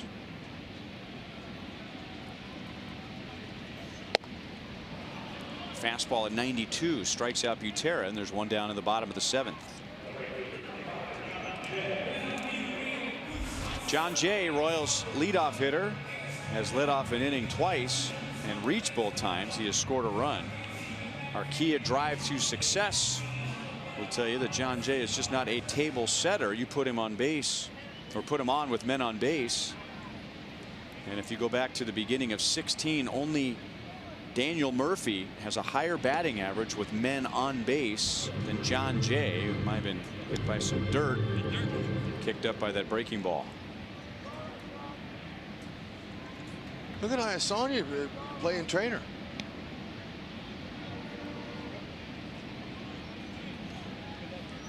I like that little TLC from the home plate umpire.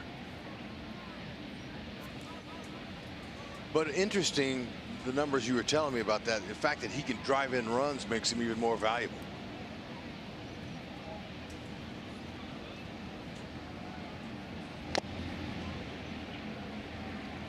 One ball and one strike.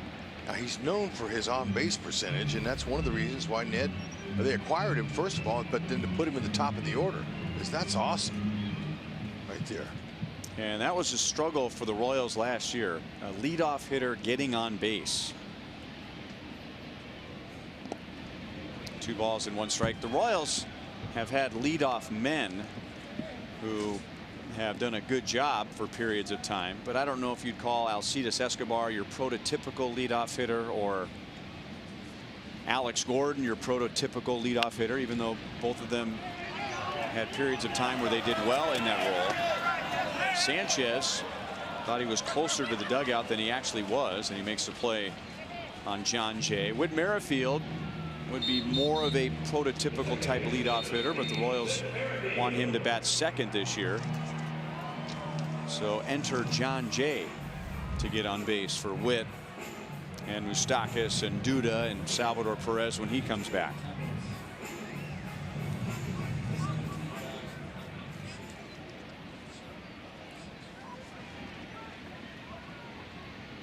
Escobar led off mainly because the Royals won games, and that's why Ned refused to move him out of there. Anderson throws out Whit, and Farquhar gets the Royals in order in the bottom of the seventh.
Now, he had a hard time winning games at home last year, as he was able in his last start to finally get a win after some losses. But look, today he looked solid. His velocity was 90 to 94. Used his defense. His curveball looked good. His changeup did. And he's one of the reasons why you're seeing a nice 3-1 lead here. It's holding the White Sox down. Justin Grimm pitched a scoreless 7th inning. And now to the 8th. And Brandon Maurer will get the top of the White Sox order.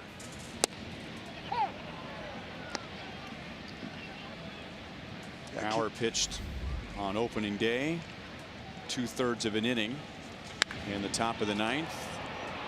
That's deep into right center field. And now it is a 1-run game. Yoan Moncada goes deep against Maurer. It is 3-2 in the 8th inning. And that was on a cold night into a strong crosswind. I'll show you some of the middle of the order power that Moncada has, and he's a leadoff hitter. Now that was his off-speed pitch. Changeup looked like it just stayed up out over the plate. I mean, that's a great swing, but didn't fool him. Stay with the fastball on a night like tonight. Especially when that fastball is 96, 97, 98. That one was 95.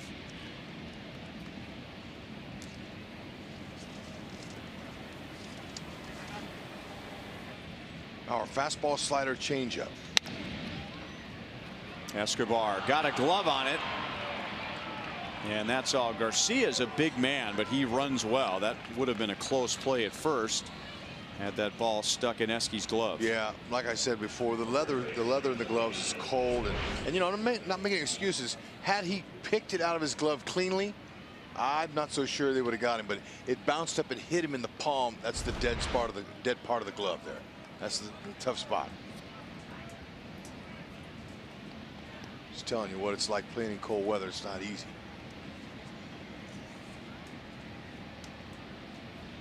So Maurer having some issues here early. Like to bring another ground ball.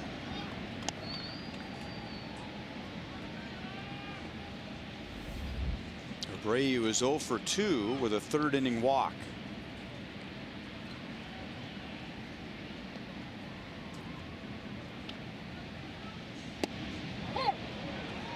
One and one.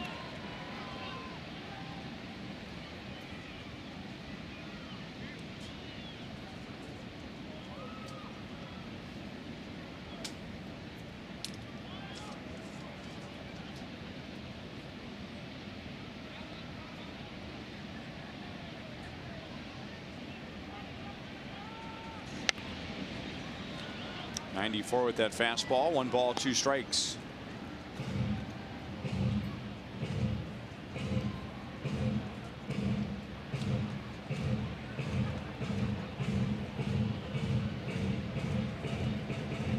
See if he can use that blazing fastball up in the zone. Get a swing and miss or a pop-up. Of course, ground ball double play wouldn't be too shabby either. Fastball away is grounded out to Witt. They're going to go for the lead runner, and they get Garcia.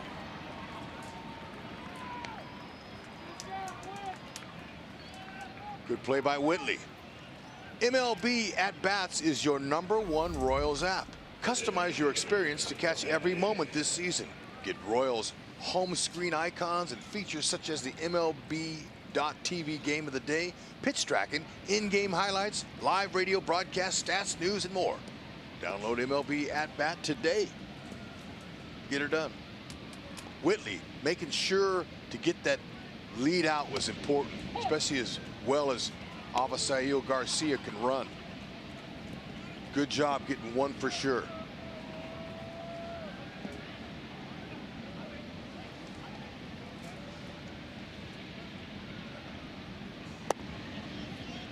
One and one on Davidson.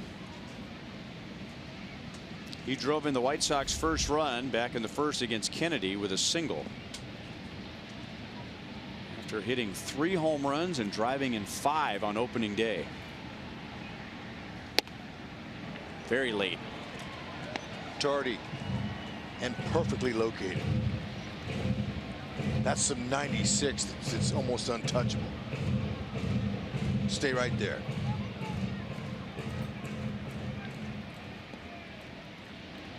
Now, before the game, you didn't see anybody blowing mist out of their mouth.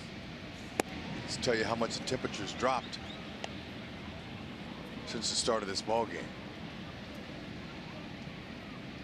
It is 41 degrees. And going to get down into the upper 20s tonight. At 2 o'clock this afternoon, it was 62 degrees. So if you're new to the area and you're watching the game, welcome to Kansas City. If you're used to a more gradual change of weather.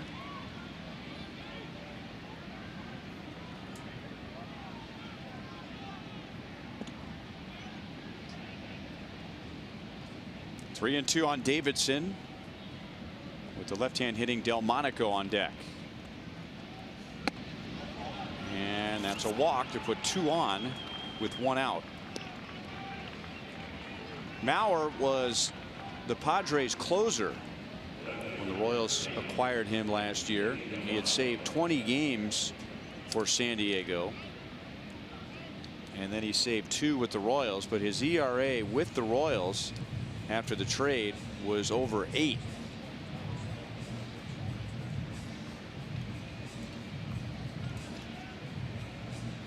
So Delmonico's coming up, and Tyler Saladino is going to run at first base.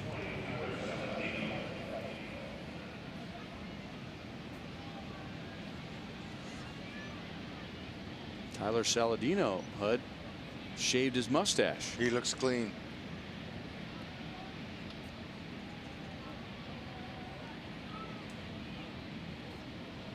Good runner, good utility type player. He's established himself the last couple of seasons.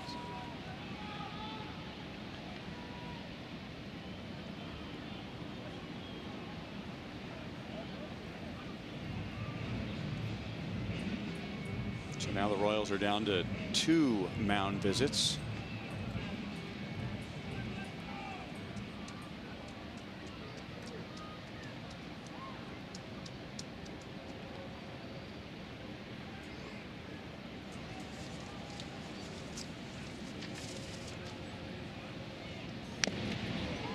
Fouled away by Delmonico. He is 0 for 3, but among those outs, a line out to center field and a line out to right, and that was a nice running play by John Jay in the 6th inning. Abreu is the runner at second base, so a base hit to the outfield is not an automatic run. And Mauer is going to try and keep him close. And, you know, Alex Gordon, he probably has the best chance of throwing anybody out at the plate. 8 outfield assists he had last season. John Jay had 3. And it's hard for Paulo, who has a decent throwing arm, to throw anybody out from center because he's so far back. So far out there. Nice pitch there. Got him off balance with the changeup. So when you have 84-mile-an-hour changeup and a 97-mile-an-hour heater, that's a nice little difference in speed variation there. And that's what you need to get him off balance like that. I'd like to pick up a strikeout. On the ground to Duda, tough hop, but he'll get the out, and now second and third with 2 down. That is that scary in-between hop, which requires some soft hands. Better believe it. And Duda, watching him in spring training, showed soft hands and quick feet. Watch this now. He elects to charge it, but now he's going to stop, put the brakes on, and that makes it an in-between hop. You either try to get the top of the hop or the short hop. The in-betweener is the one you never know if it's going to kick to the left or right. And a boot there would have hurt, but not. It's 2 outs now and have a chance to get out of it here. Let Herrera see what he can do in closing it down. Inside on Wellington Castillo.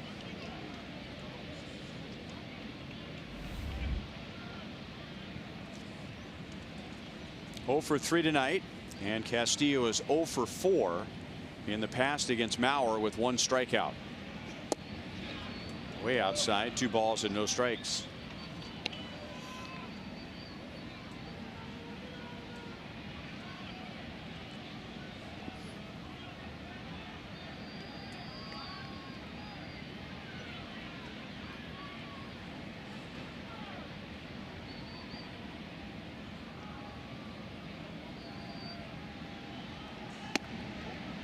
(3-0). Tim Anderson is on deck.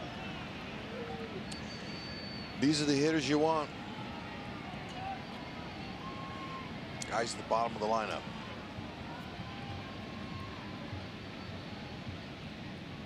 It's all that matters. Just getting out here.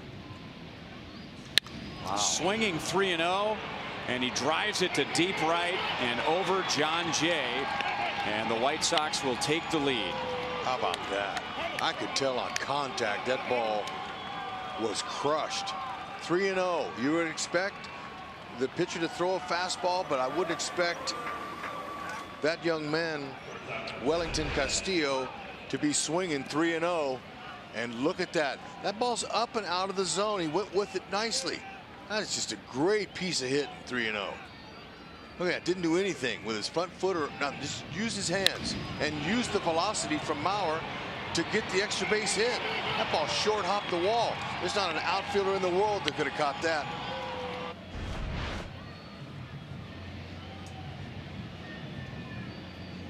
Wasn't expecting that. That's for sure. And neither was Maurer. On a pitch like that, it wasn't like it's down the middle either. It's up and away. Could have been ball 4 had he not swung.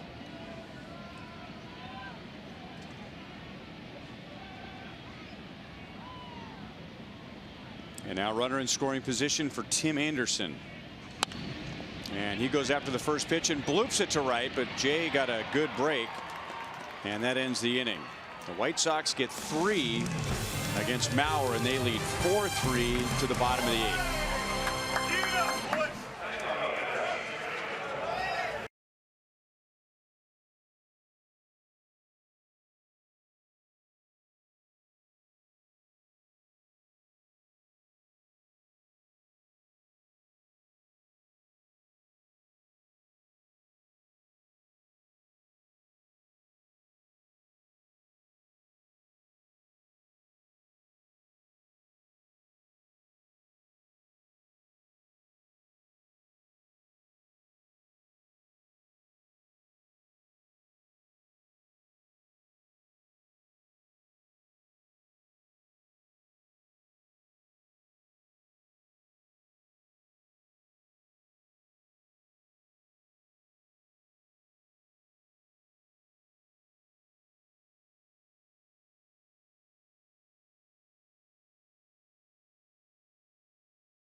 White Sox the lead for the second time tonight.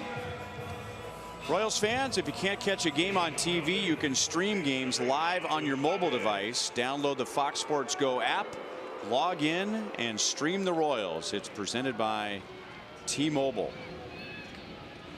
Nate Jones had elbow surgery last year, so he only appeared in 11 games.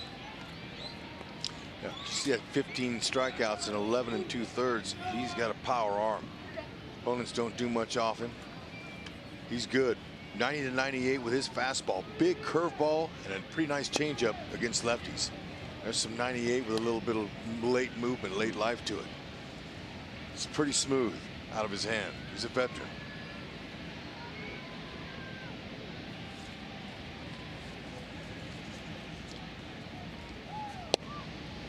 Back with 98. Moustakas walked in the first, and then he tripled for the first time in 3 years in the third inning and scored a run. He is 1 out of 2. Lucas Duda is on deck, followed by Chesler Cuthbert. So the Royals 3, 4, and 5 hitters are coming up, down by 1 in the 8th inning. That'll be back into the crowd. A crowd of 17,564 here tonight.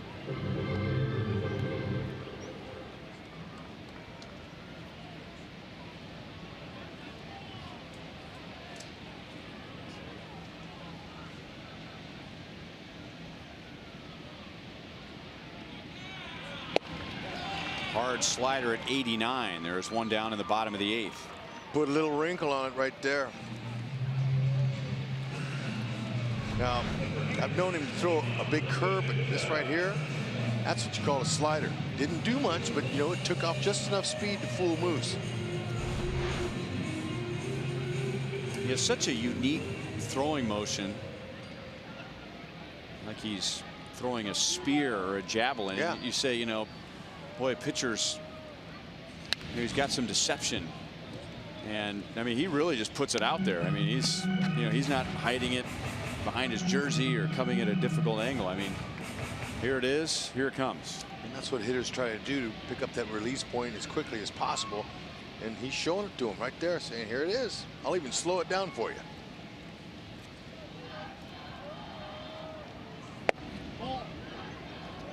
One and one on Duda, who is driven in 2, so he has 5 RBIs in the Royals' first 2 games.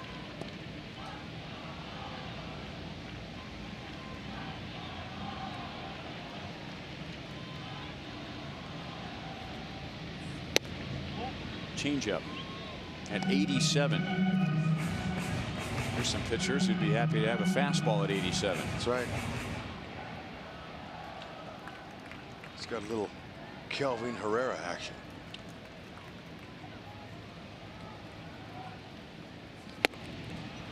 Up and away at 98. 2 balls, 2 strikes. That's some hard, heavy riding fastball there. Just taking off. You have to look for that heater. Adjust to anything else, especially now with 2.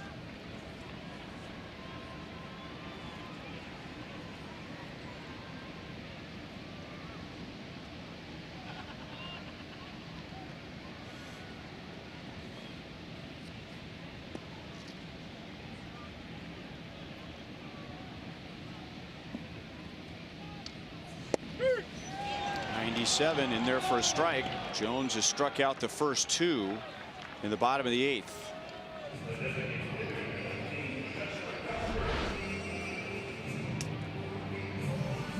Bottom of the strike zone. Great movement on that 2-seamer. Sometimes a pitcher can get a 4-seamer to move, to have that kind of action too. It just depends on how he grips it. But there's life to it.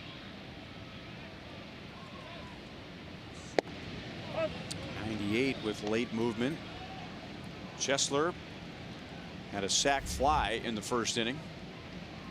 He's also been on with a walk. So with a velocity like that, all you got to do is just put an easy swing on it and the ball will jump. Into right field.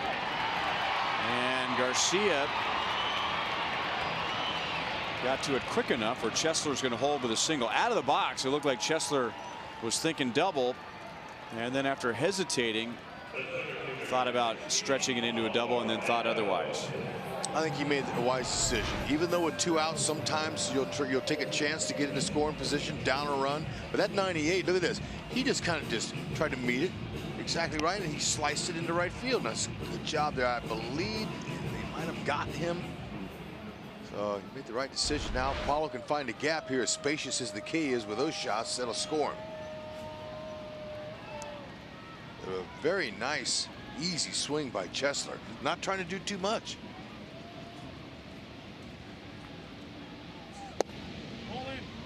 Inside to Paulo Orlando. Paulo, he's 0 for 3, but he's hit the ball hard twice for an out to the third baseman Sanchez. Interesting, the White Sox and the Royals in the outfield are approaching this game completely different. The Royals have been playing at pretty normal depth. The White Sox, for the most part, have been shallow all night. They're a little deeper, not a lot, but a little deeper here, because if the ball hits a gap, then the game is tied, because that's going to be a long run for Garcia or Engel or Leury Garcia, who's now in left, if the ball gets by him.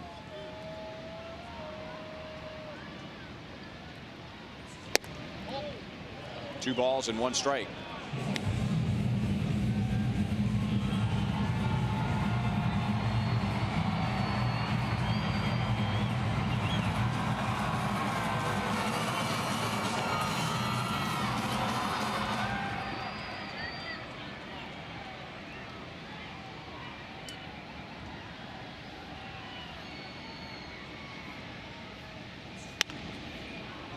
Two and two. Paulo's hit the ball hard twice tonight. He's due.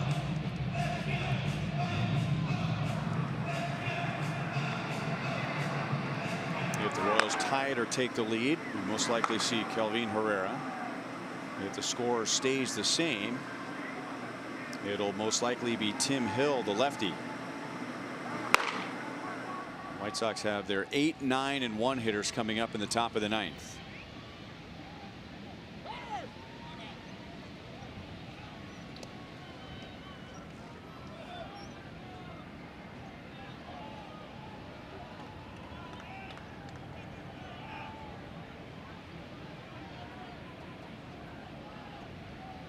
Got to look for that heater. Adjust anything in the zone. Shorten up. Put it in play. Ooh, man. What a stop by Castillo. Man. You know, with that type of velocity, now it helps that the catcher knows what's coming. But this is a breaking ball that bounces way out of the left-handed batter's box. Even how he did that, I don't know.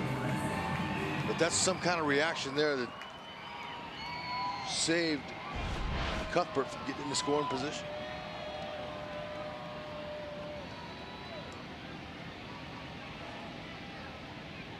Cuthbert runs, and it's popped into right field.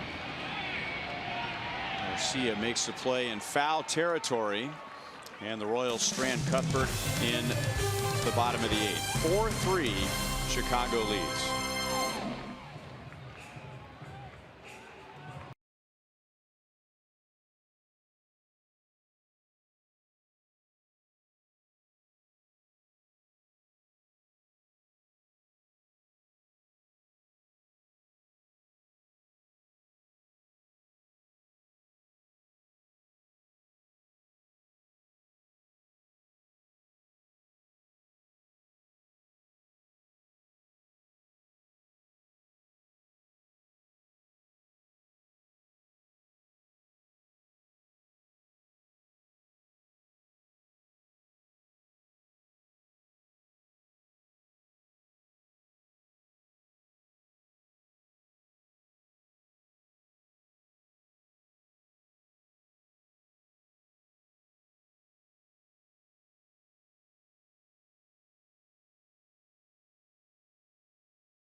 down on the field. Jeff Montgomery heading out towards the set, and when this one is over, we'll talk about the season debut of Ian Kennedy. Quality start, no home runs, a lot to like there, but if the Royals are going to leave here in a good mood tonight, they're going to need to get their rally caps on. We will break this one down.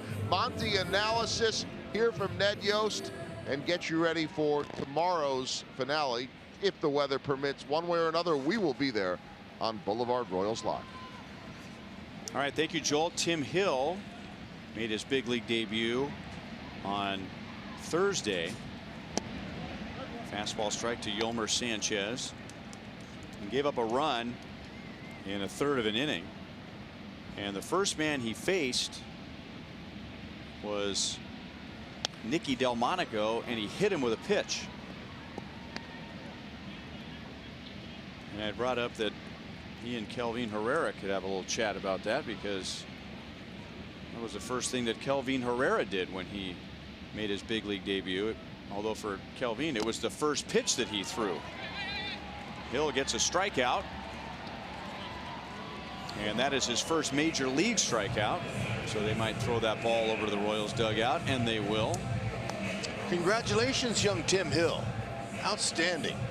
Coming right at the hitters. That's what you want now with your second appearance in the big leagues. And he's got nice stuff. Now that's way down under. And he's going 90 to 93 with that. He's got a slider to go with it. Firm. Natural, nice, easy arm action I see from him. He's firm. He's not just a sinker slider guy. He's got a little something on. Great spot. Yes, he swung.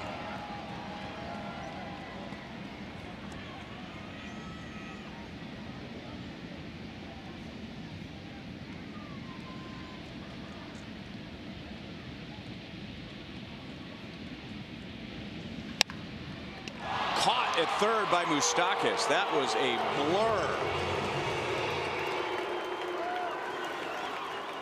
Reaction time, none. Exactly.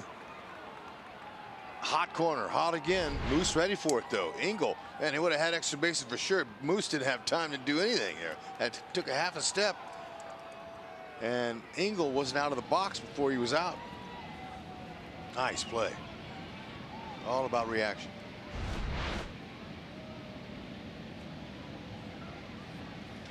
And now Moncada makes it a little easier play for Moustakas, who throws it on a bounce, and Lucas Duda, again with those soft hands, handles it just fine. What a nice dig that was.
Drew Butera tomorrow is a 1:15 game. It'll be Jason Hamill against Reynaldo Lopez. Our coverage will begin at 12:30 right here on Fox Sports Kansas City. Royals traded Joakim Soria to the Chicago White Sox during the offseason, and he will begin the season as their closer. And the Royals know exactly what he's got, but just because you know doesn't make it very much easier to hit. He's got 4 nice pitches, low 90s, mid 90s fastball, slider, slow curve, and a split finger.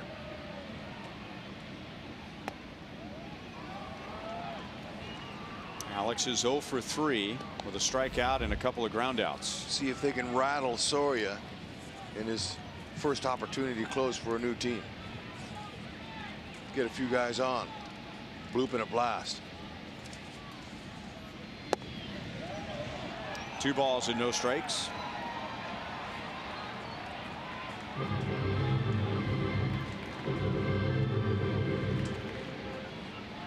Alex has hit the ball hard twice. He pulled it and hadn't had any success there.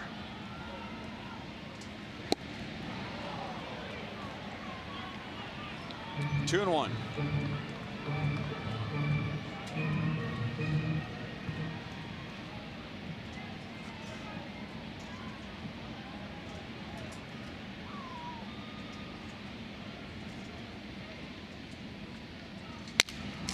Cracked his bat, but Alex gets it through. And the tying run is on with nobody out.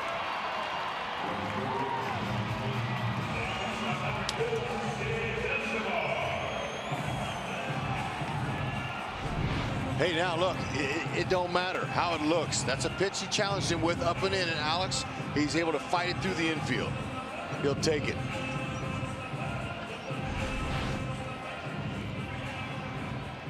Escobar looking for his first hit of the year, and the Royals looking for their first win of the year.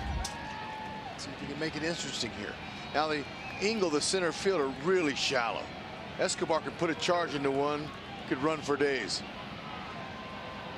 Same with Garcia at first base, not showing Escobar any love as far as his pop goes. Look at Engel, he's really shallow. He's in here shallow, and Escobar could hit a gap, but you got to hit the gap. And they've been doing that all night. Yep. And it's not just with guys like Escobar at the plate who don't have a lot of home run power.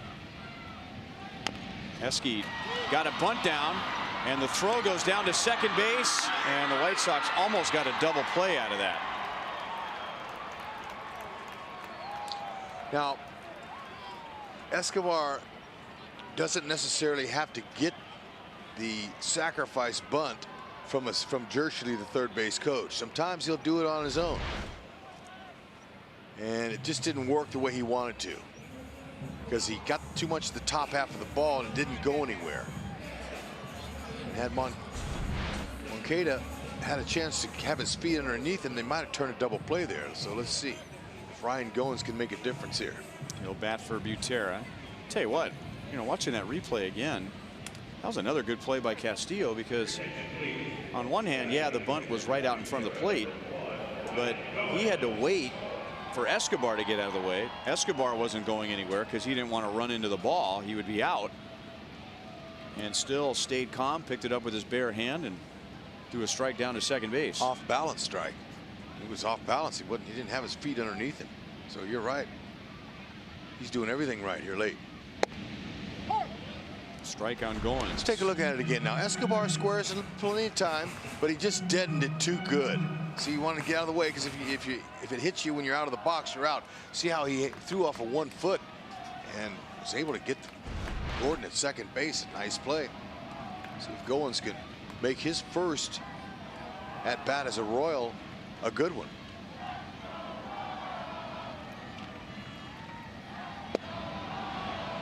Oh, and 2 on Goins. A non-roster invitee, and had a very impressive spring. He's versatile. Number one, he can play shortstop, but he also plays well at second base, third base, and in a pinch, the Royals can use him in the outfield.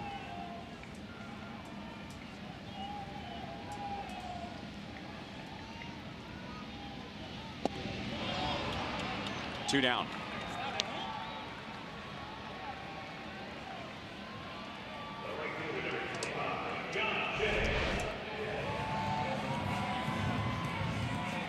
Soria right down the middle.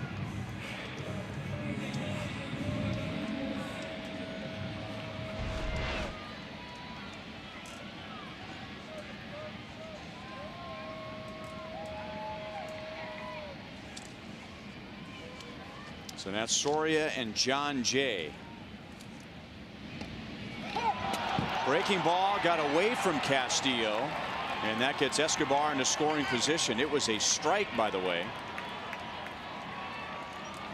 Well, Soria, as we know, throws that very slow curveball. Yep, and that's what it was. It was right down the middle, and Castillo, he just whiffed it. Thought he had it, missed it. Now it's a good opportunity. Escobar in scoring position. Now Engel is staying in this shallow position again. Here comes all the infielders converging. Engel has a good throwing arm in center. Garcia in right has a pretty good arm too. Leury Garcia in left field is a good utility man and has an average throwing arm. Although last year Garcia had 9 outfield assists. It's pretty good. Those 2 hits came leading off an inning, and we showed you earlier in the game, John Jay has been great hitting with men on base. 1 ball and 1 strike. In fact, going back to 2016, only Daniel Murphy of the Nationals has a higher batting average in the major leagues hitting with men on base.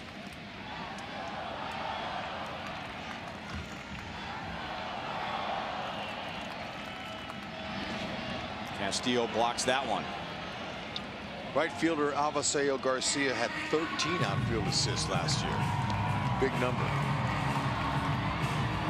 Routine base hit won't be a routine play at home. I mean, for Escobar to score.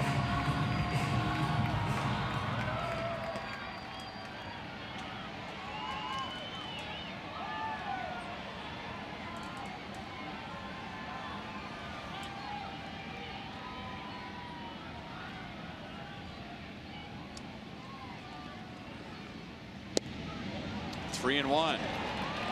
Merrifield is on deck.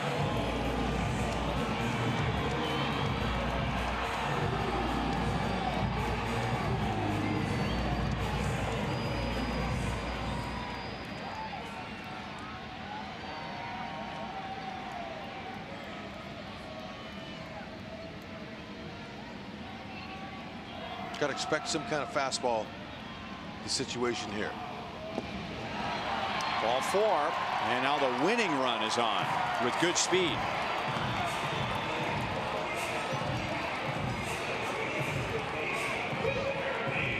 Now Soria is going to hear from pitching coach Don Cooper. So I'm curious to see how the White Sox are going to play Merrifield, and in particular in the outfield. And they have been aggressive, I guess that's the word you would use, in their outfield depth, in that they've been shallow, more concerned about a bloop falling than a ball hitting the gap. And they were lined up that way against Witt all night, and he had 19 home runs last year. Do they want to take that risk now with the winning run and with good speed at first base, or will they give Witt a little more room in the outfield? Well, it's interesting to see how much they'll trust their closer, Soria. You know, he's not overpowering, I'm going to blow it by you type of pitcher. He's a finesse closer. So the defense, the way they're playing him, looks like the opposite field here. You see him, he's moving towards right field. So they're playing him to the outfield, left center wide open.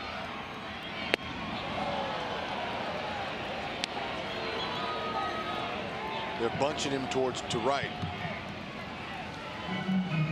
Leury Garcia in left. He's never moved. He's staying right straight up.